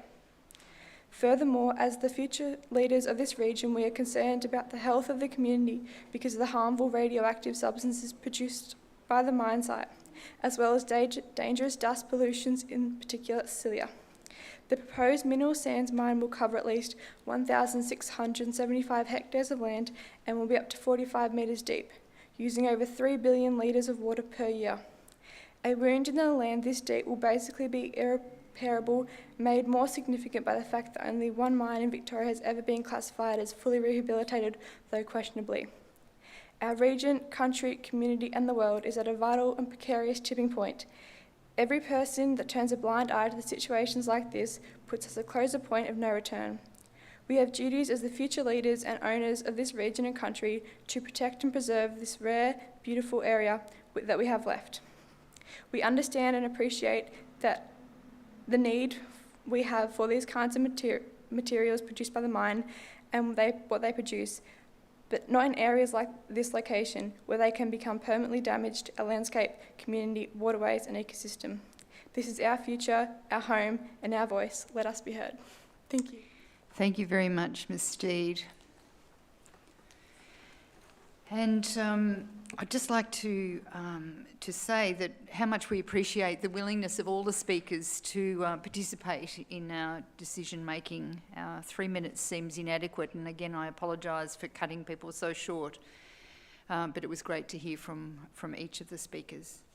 So we are dealing with item 5.2.1 on the agenda, and I'm going to hand over now to Ms Pitkin and to lead us through the report. Thank you. Thank you, Mayor.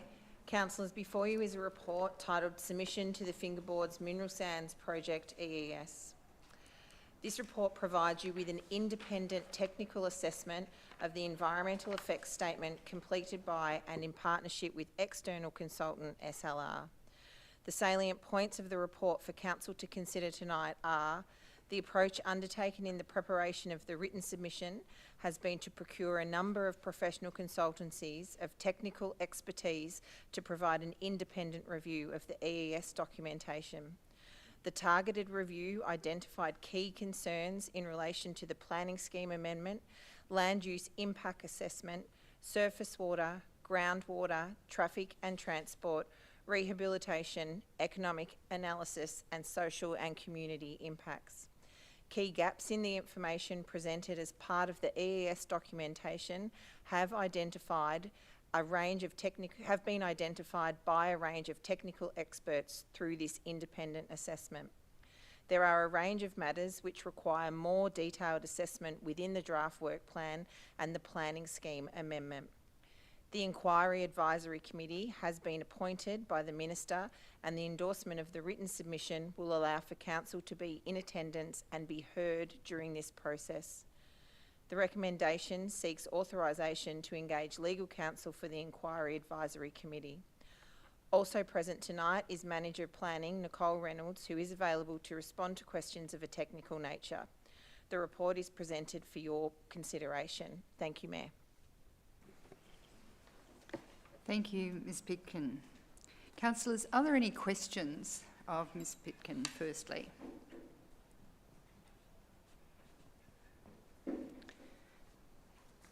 I see no questions.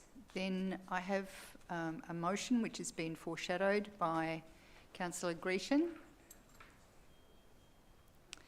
Councillor Grecian, this is a long motion, but I wondered if it might be good for you to read the motion, please. My understanding is that the motion is going to be put up on the screens for people to read. Mm-hmm. So can I have confirmation that that's...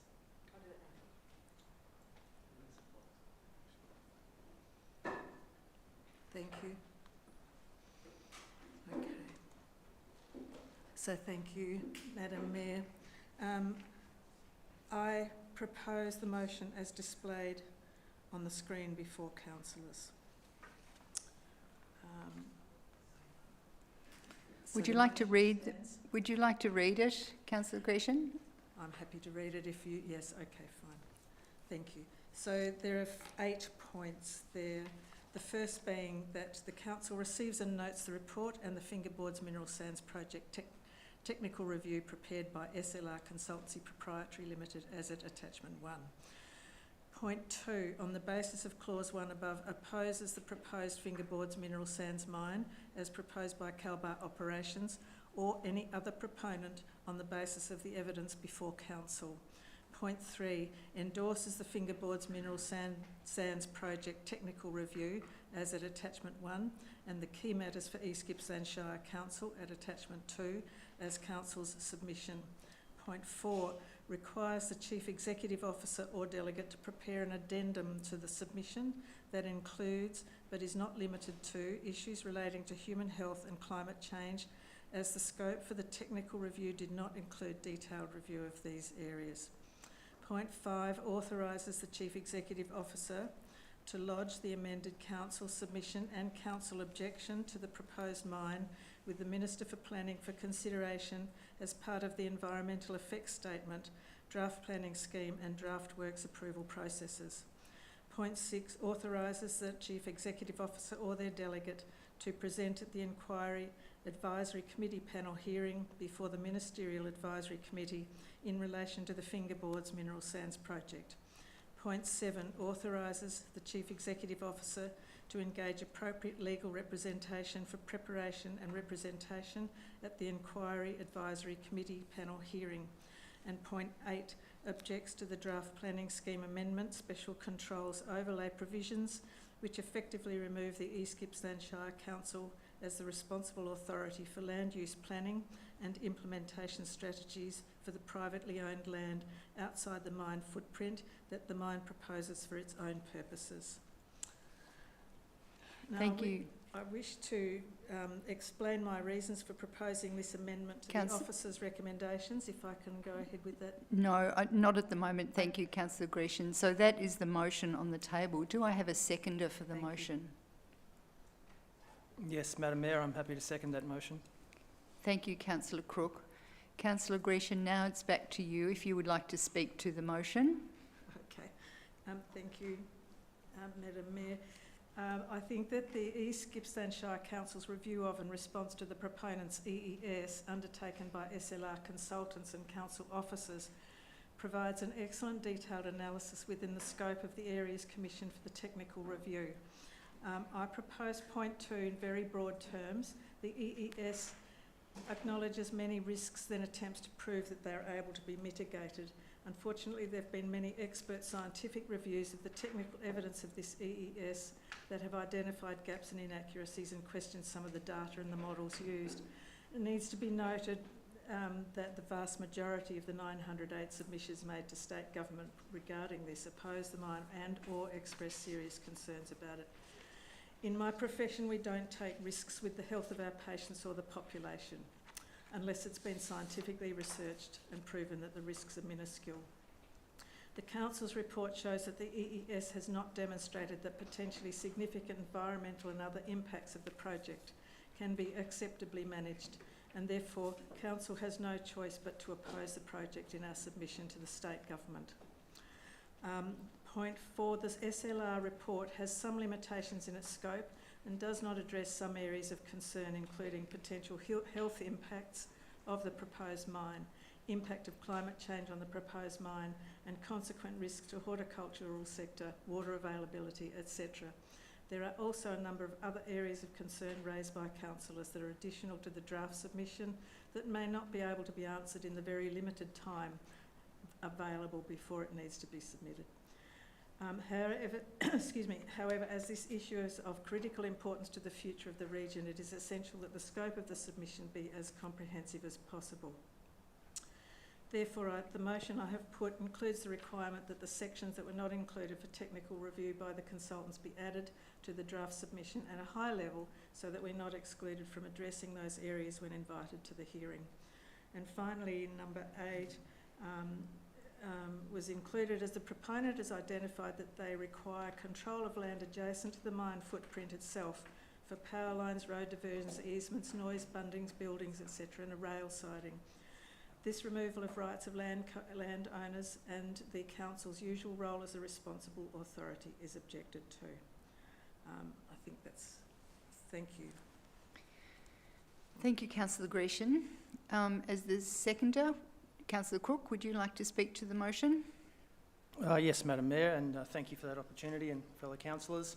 Can I start by saying that I'm not anti-mining, but also that this Calbar proposal has so many issues, problems and unanswered questions that it's really hard to know where to start in speaking to the need for our council to articulate a strong position in the interests of our community, our environment and our economy. Fellow councillors, put simply, the numerous risks posed by this mine appear to vastly outweigh any and all of the possible benefits. The current environmental effects statement process simply does not adequately address the concerns around how this mine will operate and raises more problems than it solves.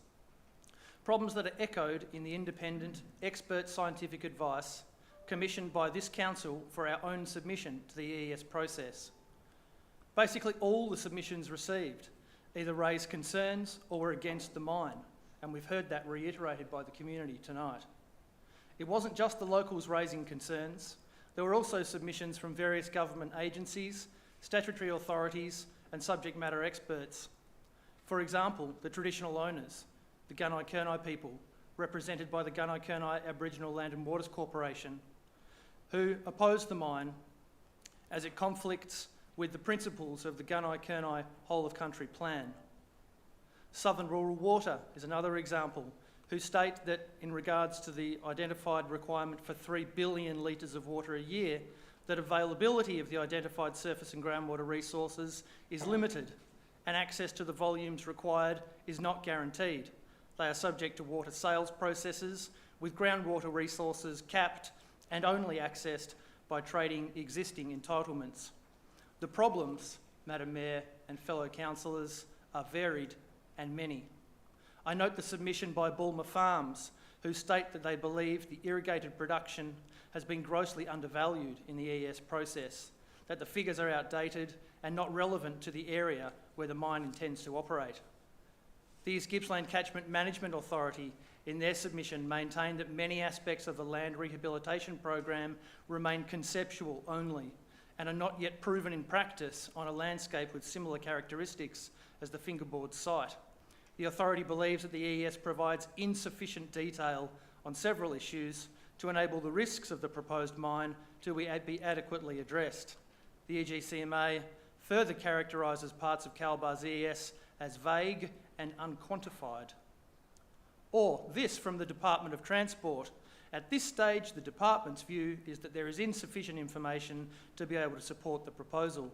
The department is unable to support the delivery of this project as the transport and traffic impacts have not been adequately assessed, mitigated or responded to, and would have a negative impact on the safe and operational management of the transport network. In conclusion, fellow councillors and Madam Mayor and the general public listening, there is a persistent and consistent theme here, and that is that Calbar appears not to have done its homework and is unable at the present time to demonstrate that the project will not impact on our water, our farms, our lakes, our jobs, our roads, our quality of life, or in some cases, our sanity. Madam Mayor, I feel at this time, based on the multitude of significant uncertainties, the significant risks, and the lack of demonstrated benefits to our region, we have no option other as the elected representatives of our community, but to act in the best long-term interests of our community and support their calls against this mine's proposal. Thank you, Councillor Crook. Does anybody wish to speak against the motion? No. In that case, there's no right of reply, Councillor Grecian, and I will put them... Councillor Reeves, you have a query? Just a point of order there, Mayor. Yes.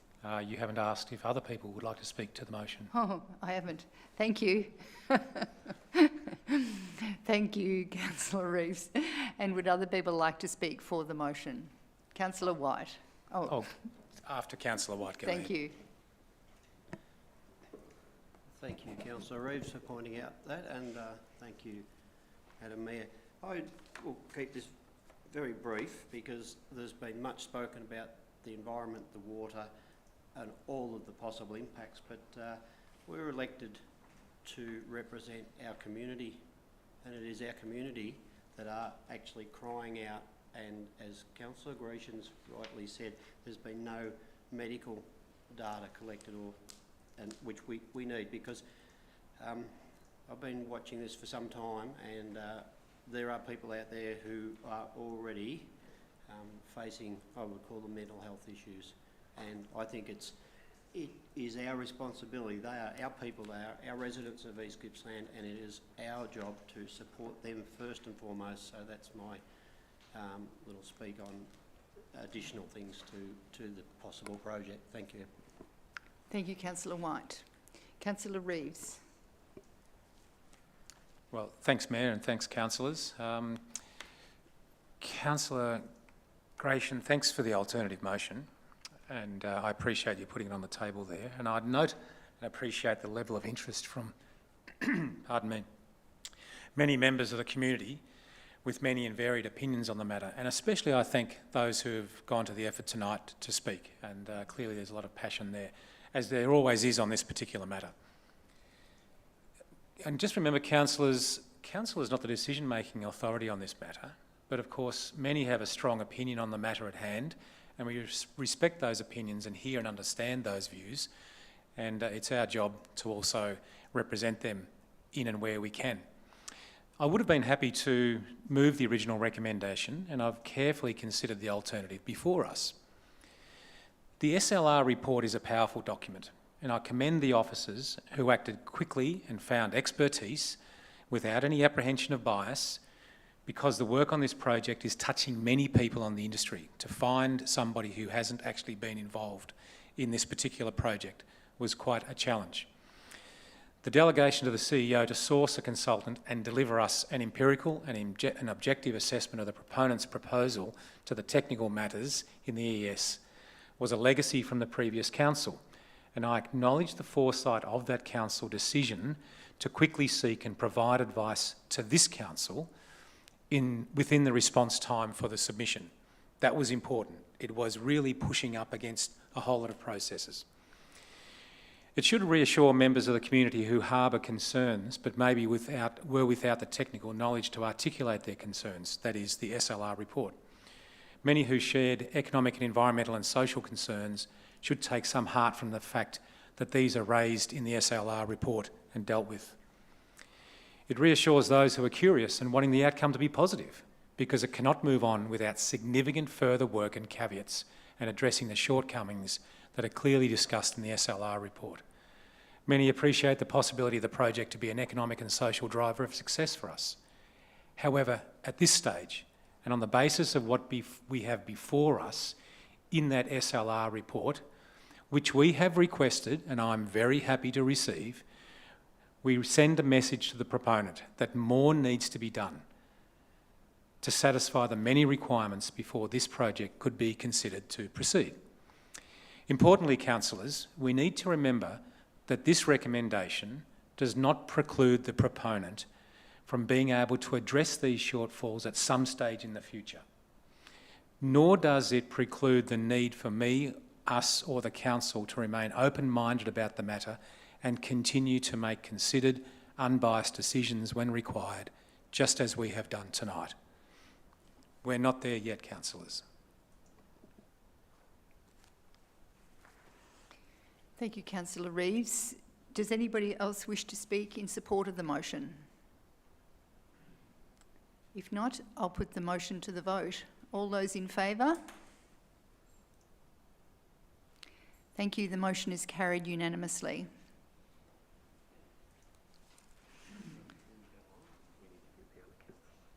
That's a good idea. Would one of the officers please ask Councillor Van der Gel and Ms Weigel to return? Thank you.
Okay, back to the agenda, and we are now looking at item number 5.1.1 on the agenda, East Gippsland Shire Council Arts and Heritage Grants Round 1 for 2020-2021. And I'll pass over to Ms Pitkin again, please. Thank you, Mayor. Councillors, before you is a report regarding the East Gippsland Shire Arts and Heritage Grants Round 1 for 2020-2021. Which is seeking for Council to adopt the recommendations for funding through the East Gippsland Shire Council Arts and Heritage Grants Program. The salient points in relation to this report for Council to consider include that Round 1 of the Arts and Heritage Grants Program opened on Wednesday the 3rd of June 2020 and closed on Wednesday the 5th of August 2020. The program is made up of 4 available grant funding streams, which include major arts project grants, arts project grants, heritage project grants and quick response grants. Projects in each category must result in some form of public presentation, visual arts, literature, music, theatre, dance, multimedia or another art form. In Round 1 of the 2020-2021 program, we had a total of 8 applications received. The panel recommends funding be awarded to 5 of these applicants at a total value of $21,880. The panel also notes that it will work with unsuccessful applicants to improve applications for resubmission in Round 2 of the program, which will open on the 6th of January 2021. Also present tonight via Skype, I say confidently, is Manager Council Enterprises Chris Wayne, who is available and happy to respond to any questions that you might have of a technical nature. Thank you, Mayor. Thank you, Ms Pitkin. Just waiting for Mr Wayne to appear.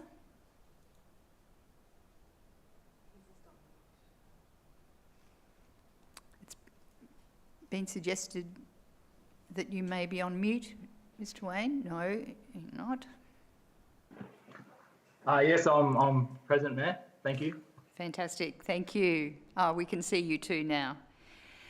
Thank you for the report. Councillors, are there any questions of Mr Wayne?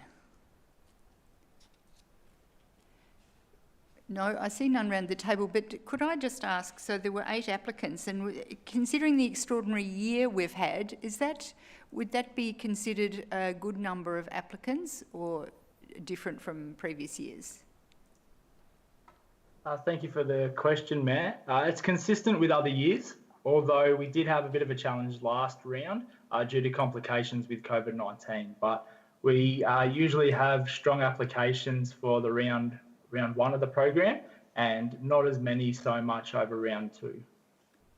Right, so the community is quite aware of these grants, so there hasn't been an issue of getting the word out. People know about them. Yeah. Terrific. All right, thank you. If there are no other questions, councillors, there is a recommendation in front of you. Do I have a motion? Thanks, Councillor Allen. Yes, I'll move that we accept the report. Thank you. So the recommendation is written there. You move that the recommendation is accepted. Okay. Is there a seconder, please? Thank you, Councillor Crook. Yes, Mayor, I'm happy to second that motion. Thank you. Do you wish to speak to the motion, Councillor Allen? No, only that I thought that the recommended projects were of good quality, and I'm happy to recommend them. Fantastic, thank you. Councillor Crook, do you wish to speak to the motion? Certainly, just briefly, Madam Mayor, I'd just like to thank all the applicants, the successful ones, and those that weren't successful, and I hope that we can work with you into the future to bring your projects to fruition. Thank you. Is the motion opposed? No, I'll put the motion to the vote. All those in favour? Thank you. The motion is carried unanimously. Move on to item 5.1.2, which is Community Projects Grant Funding Round 1, 2020-2021. And Ms Pitkin again, please. Thank you, Mayor. Councillors, before you is a report titled Community Projects Grant Program Funding Round 1, 2020-2021. The important points of this report for Council to consider include the program provides funding opportunities for East Gippsland-based community groups and organisations. This round attracted 18 applications, which is down on previous years and due partly to COVID restrictions' impact on delivery of community projects and events. 14 of the applications met the eligibility criteria for recommendation. 3 subsequently withdrew due to successful alternative funding applications. 4 applications did not meet eligibility, 2 of which were supported to approve for alternative funding. There are 2 funding rounds each financial year. Round 2 applications open in January.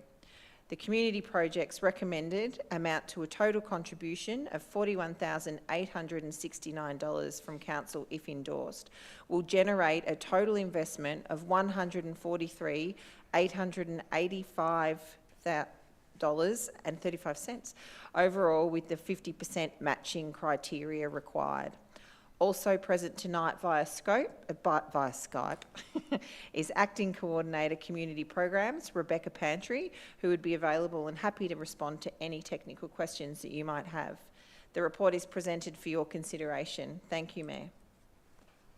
Thank you, Ms Pitkin. Councillors, are there any questions of Ms Pantry? No, I see no questions. Then there is a recommendation in front of you. Do I have a motion? Thank you, Councillor Reeves. Do I have a seconder?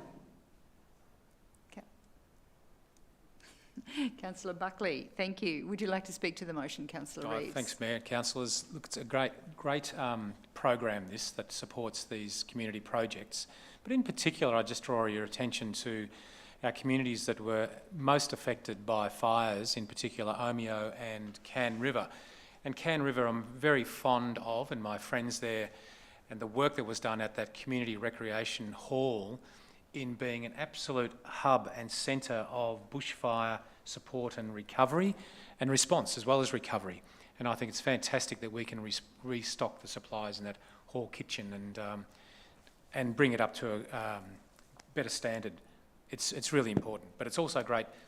The 2 projects at Omeo, the split cycle air conditioning, because it gets pretty hot up in that radio station up there, generates some heat, but also that defibrillator. They're really important. So terrific for our far-flung communities. Thank you, Councillor Reeves. Councillor Buckley, do you wish to speak to the motion? Thank you, Madam Mayor. I'd just like to say, just to reiterate what Councillor Reeves has just said, but also that I would like to encourage more applicants from the remote areas to apply for these grants.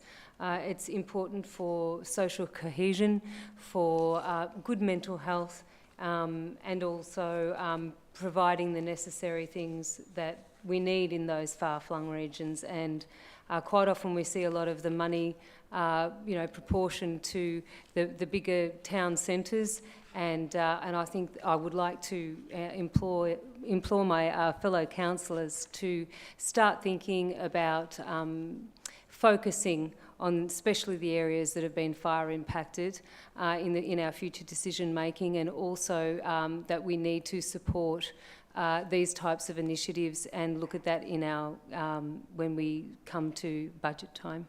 Thank you. Thank you, Councillor Buckley. Is the motion opposed? No. Does anyone else wish to speak in support of the motion?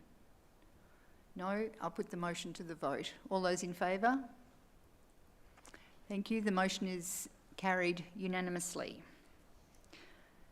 I move on now to item 5.2.2 on the agenda, which is the Capital Works and Major Projects Q1 2021 report.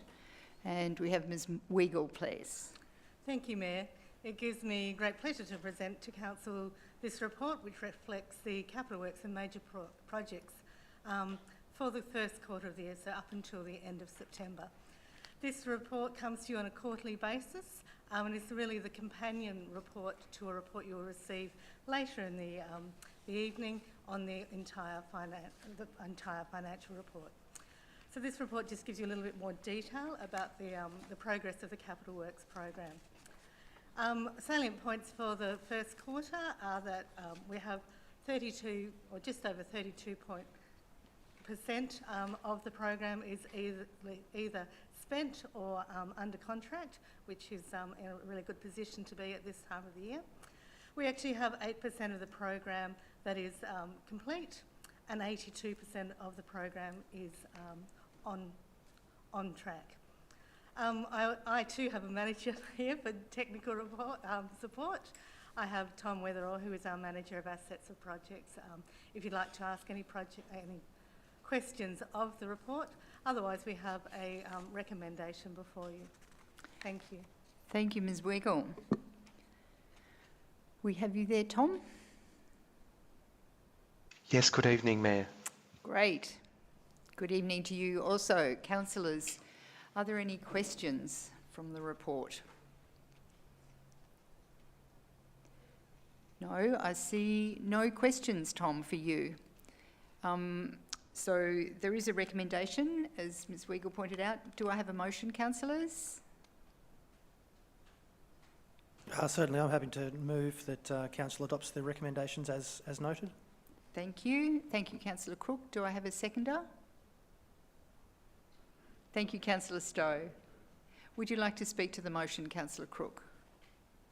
Certainly, thank you, Madam Mayor. Just very briefly, given my newly appointed role here as a councillor, I'd just like to commend Fiona and the team on what they're doing. That is a staggering figure to have to manage, and I think they're doing a fantastic job.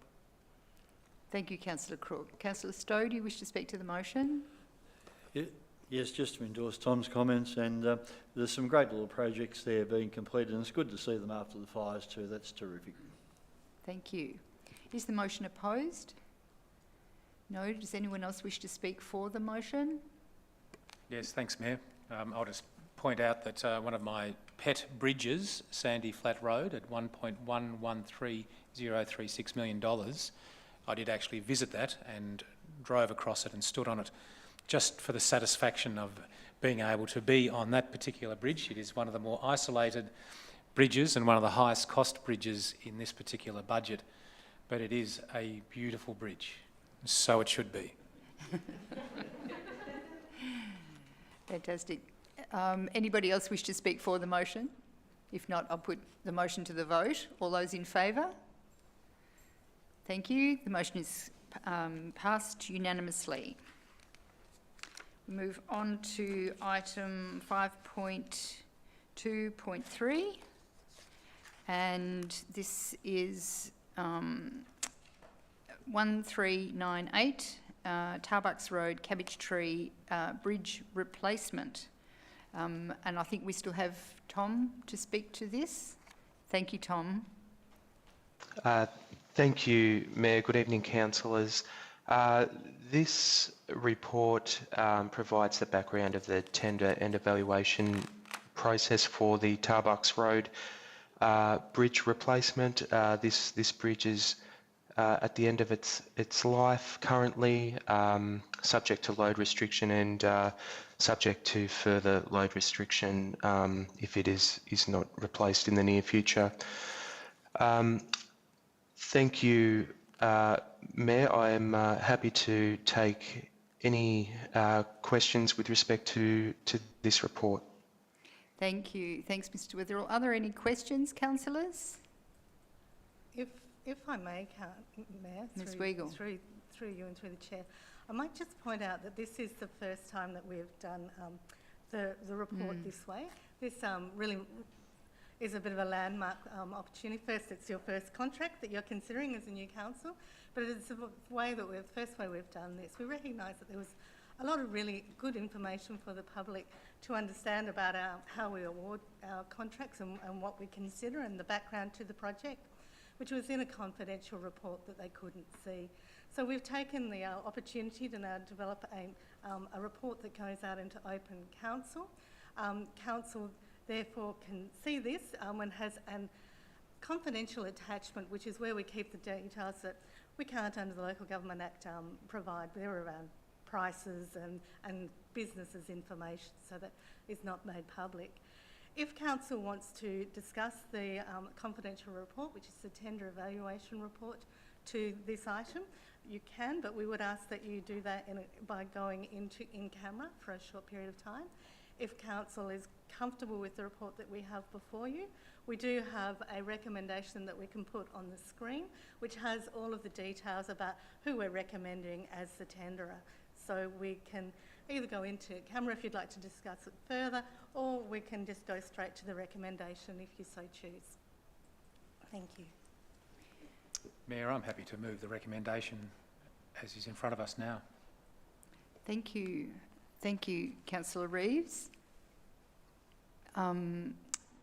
Do I have a seconder for the motion?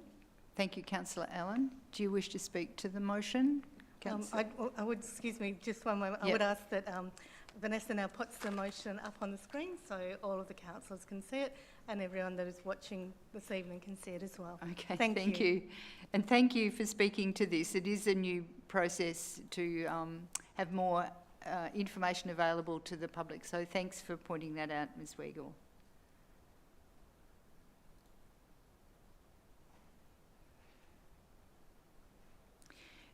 So just as a governance point, Mr CEO, these blanks will be filled in. I see. I see. Okay. Good. Thank you. Now, Councillor Reeves, you're happy to move that motion? Yes, thank you. And Councillor Allen, you're happy to second the motion? Would you like to speak to the motion? Yes, just briefly. Thanks, Mayor, and thanks, Ms Weigel, for that explanation. Firstly, I'm aware of this little road. It's not far from Sandy Flat Road, actually. It's on the other side of Mount Raymond, and another cute little community and another required bridge for what we often call the first and last mile. And that's so important for our business enterprises in these remote areas.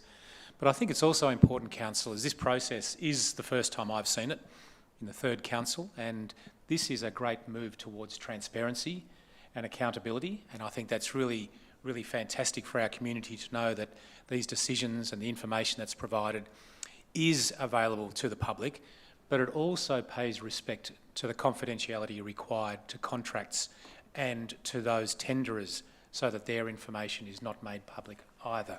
So it's a very important process that we go through to maintain that confidentiality, but also allow transparency, and a nice juggling act, and I thank the officers for providing the report this way for us.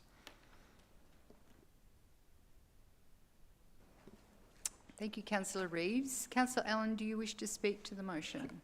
Only just to reiterate what Mark said, and to say that I think that it's a great thing that contracts can be awarded this way rather than in secret, which then in the past has led to a lot of criticism of the council. Mm-hmm. Thank you, Mayor. Thank you, Councillor Allen. Is the motion opposed? Does anyone else wish to speak for the motion? Now, Mr CEO, we're going to request that Councillor Reeves read out the recommendation. Thank you. Let me just go to it here. So I'll read it from the screen. Okay. So I move that Council receives and notes the report and its attachments. 2, approves the awarding of Tarbucks Road Cabbage Tree Bridge replacement to Tambo Constructions Proprietary Limited for the sum of $437,740 excluding GST.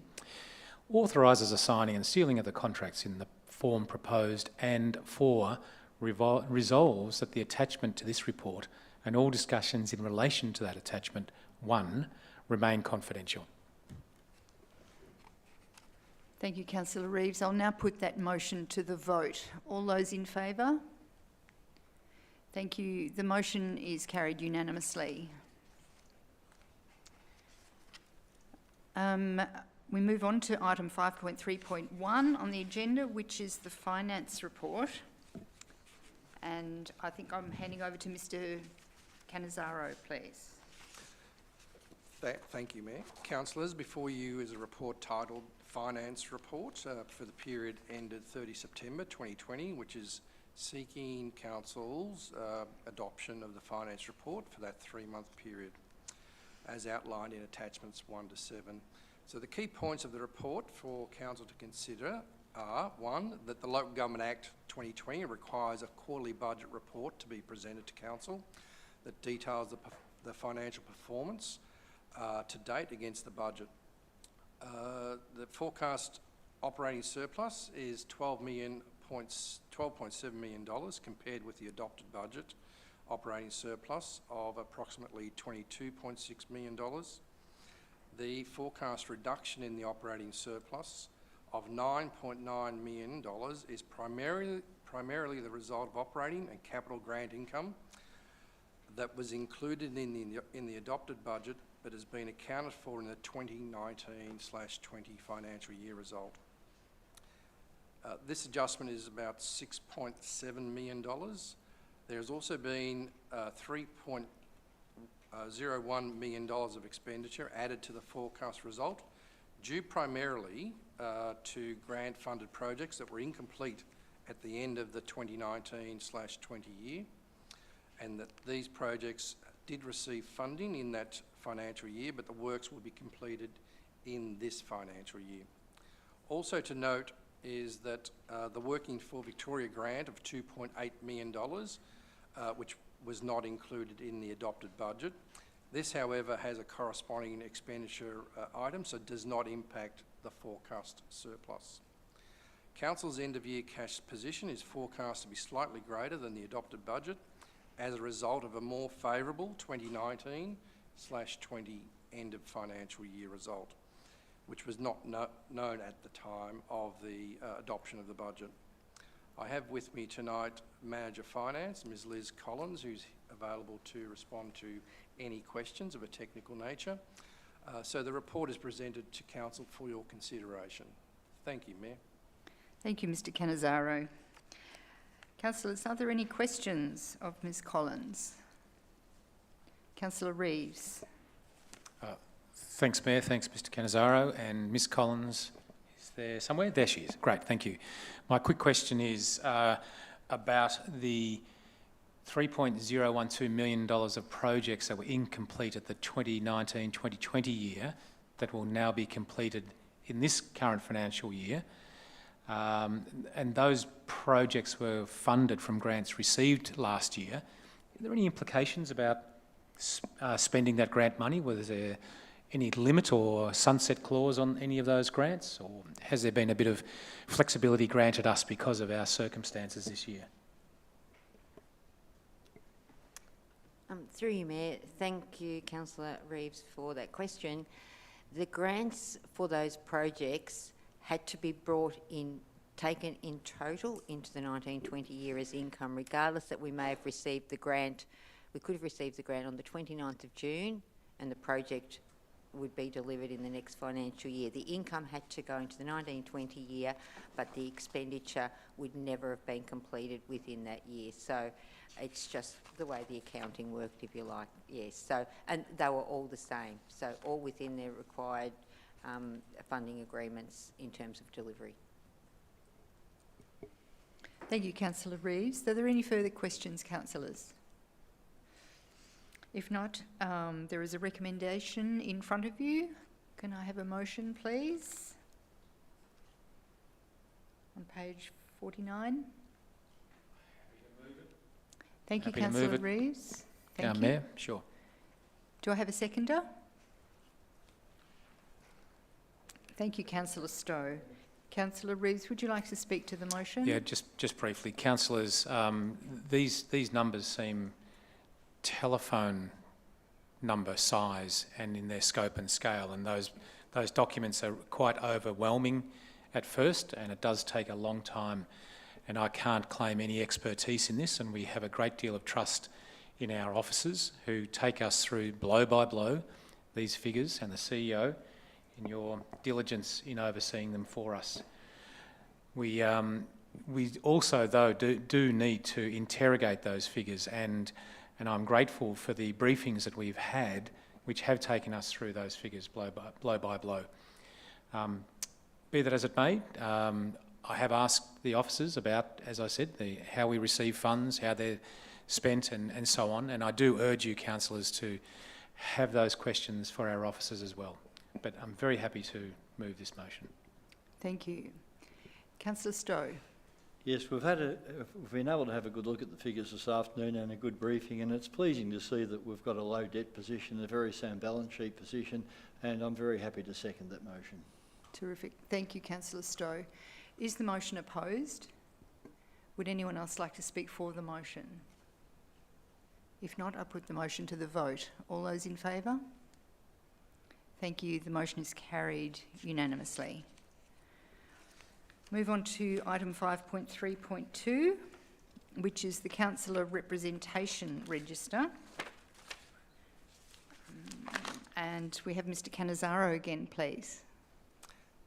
Thank you, Mayor. Councillors, again, before you is a report titled the Councillor Representation Register, which seeks council law representation on internal advisory committees and external organisations as outlined in your attachment 1.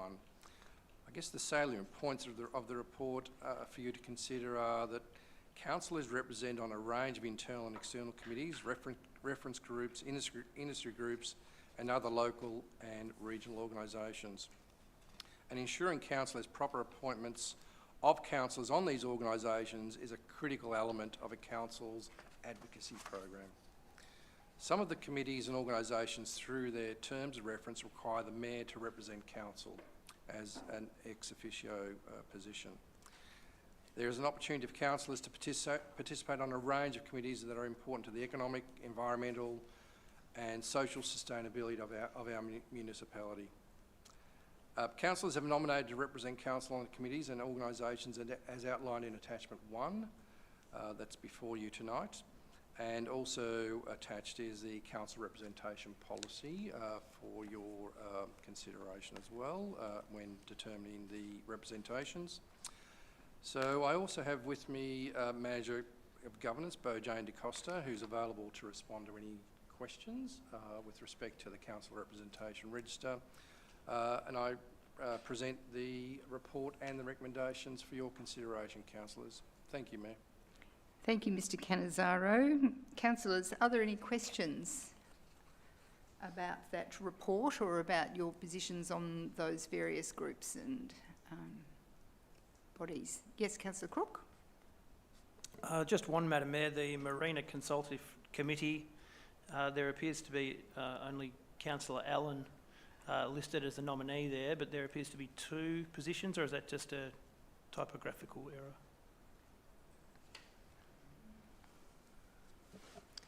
Thanks, Mr Costa.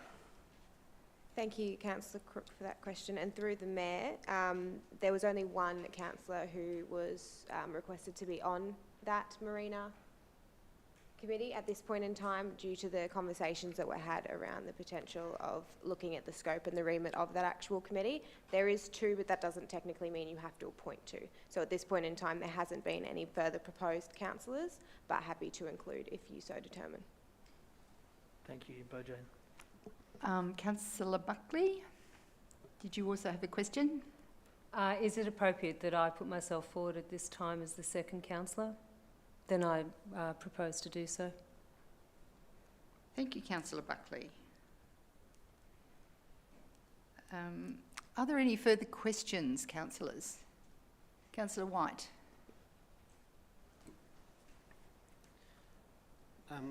It's to the people who are on these committees. Are they steadfast, or if somebody finds that perhaps a committee's not quite what they thought it was and would like to opt out, is that an option?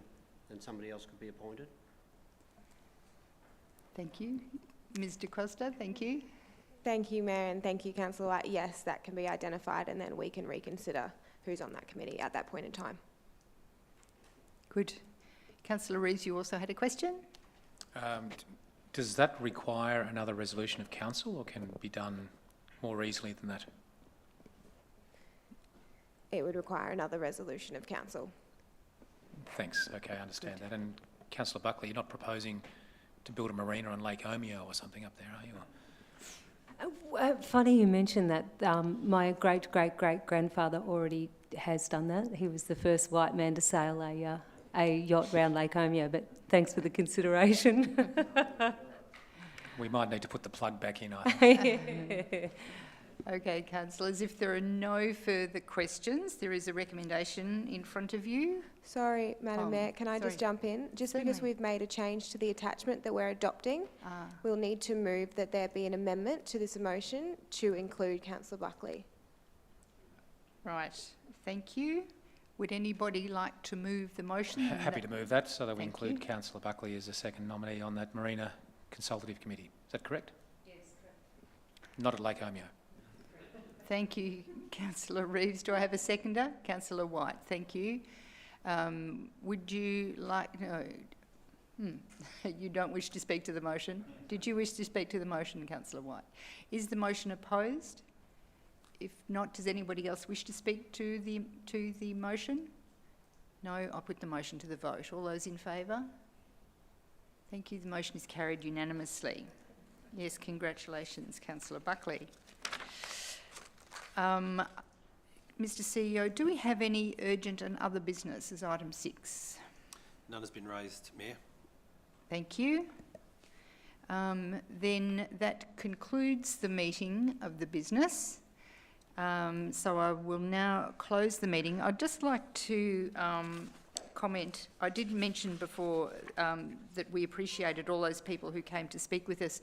I also really appreciate the effort the staff have gone to, the council staff, to make all those people welcome and to usher them up the stairs, have them at the microphone at the right time, some people on Skype. I think it's been an amazing effort. So thank you to all those people who helped arrange that. I'm also aware that some of the, we had some staff appear on remotely to answer questions, and that's really appreciated too, even though we perhaps didn't make good use of them tonight. So thank you everybody for your attendance, and I'll now close the meeting. And Mayor, can I just note congratulations on chairing the meeting so successfully tonight. Yeah, well done. Thank you. Thank you, Councillor Rees.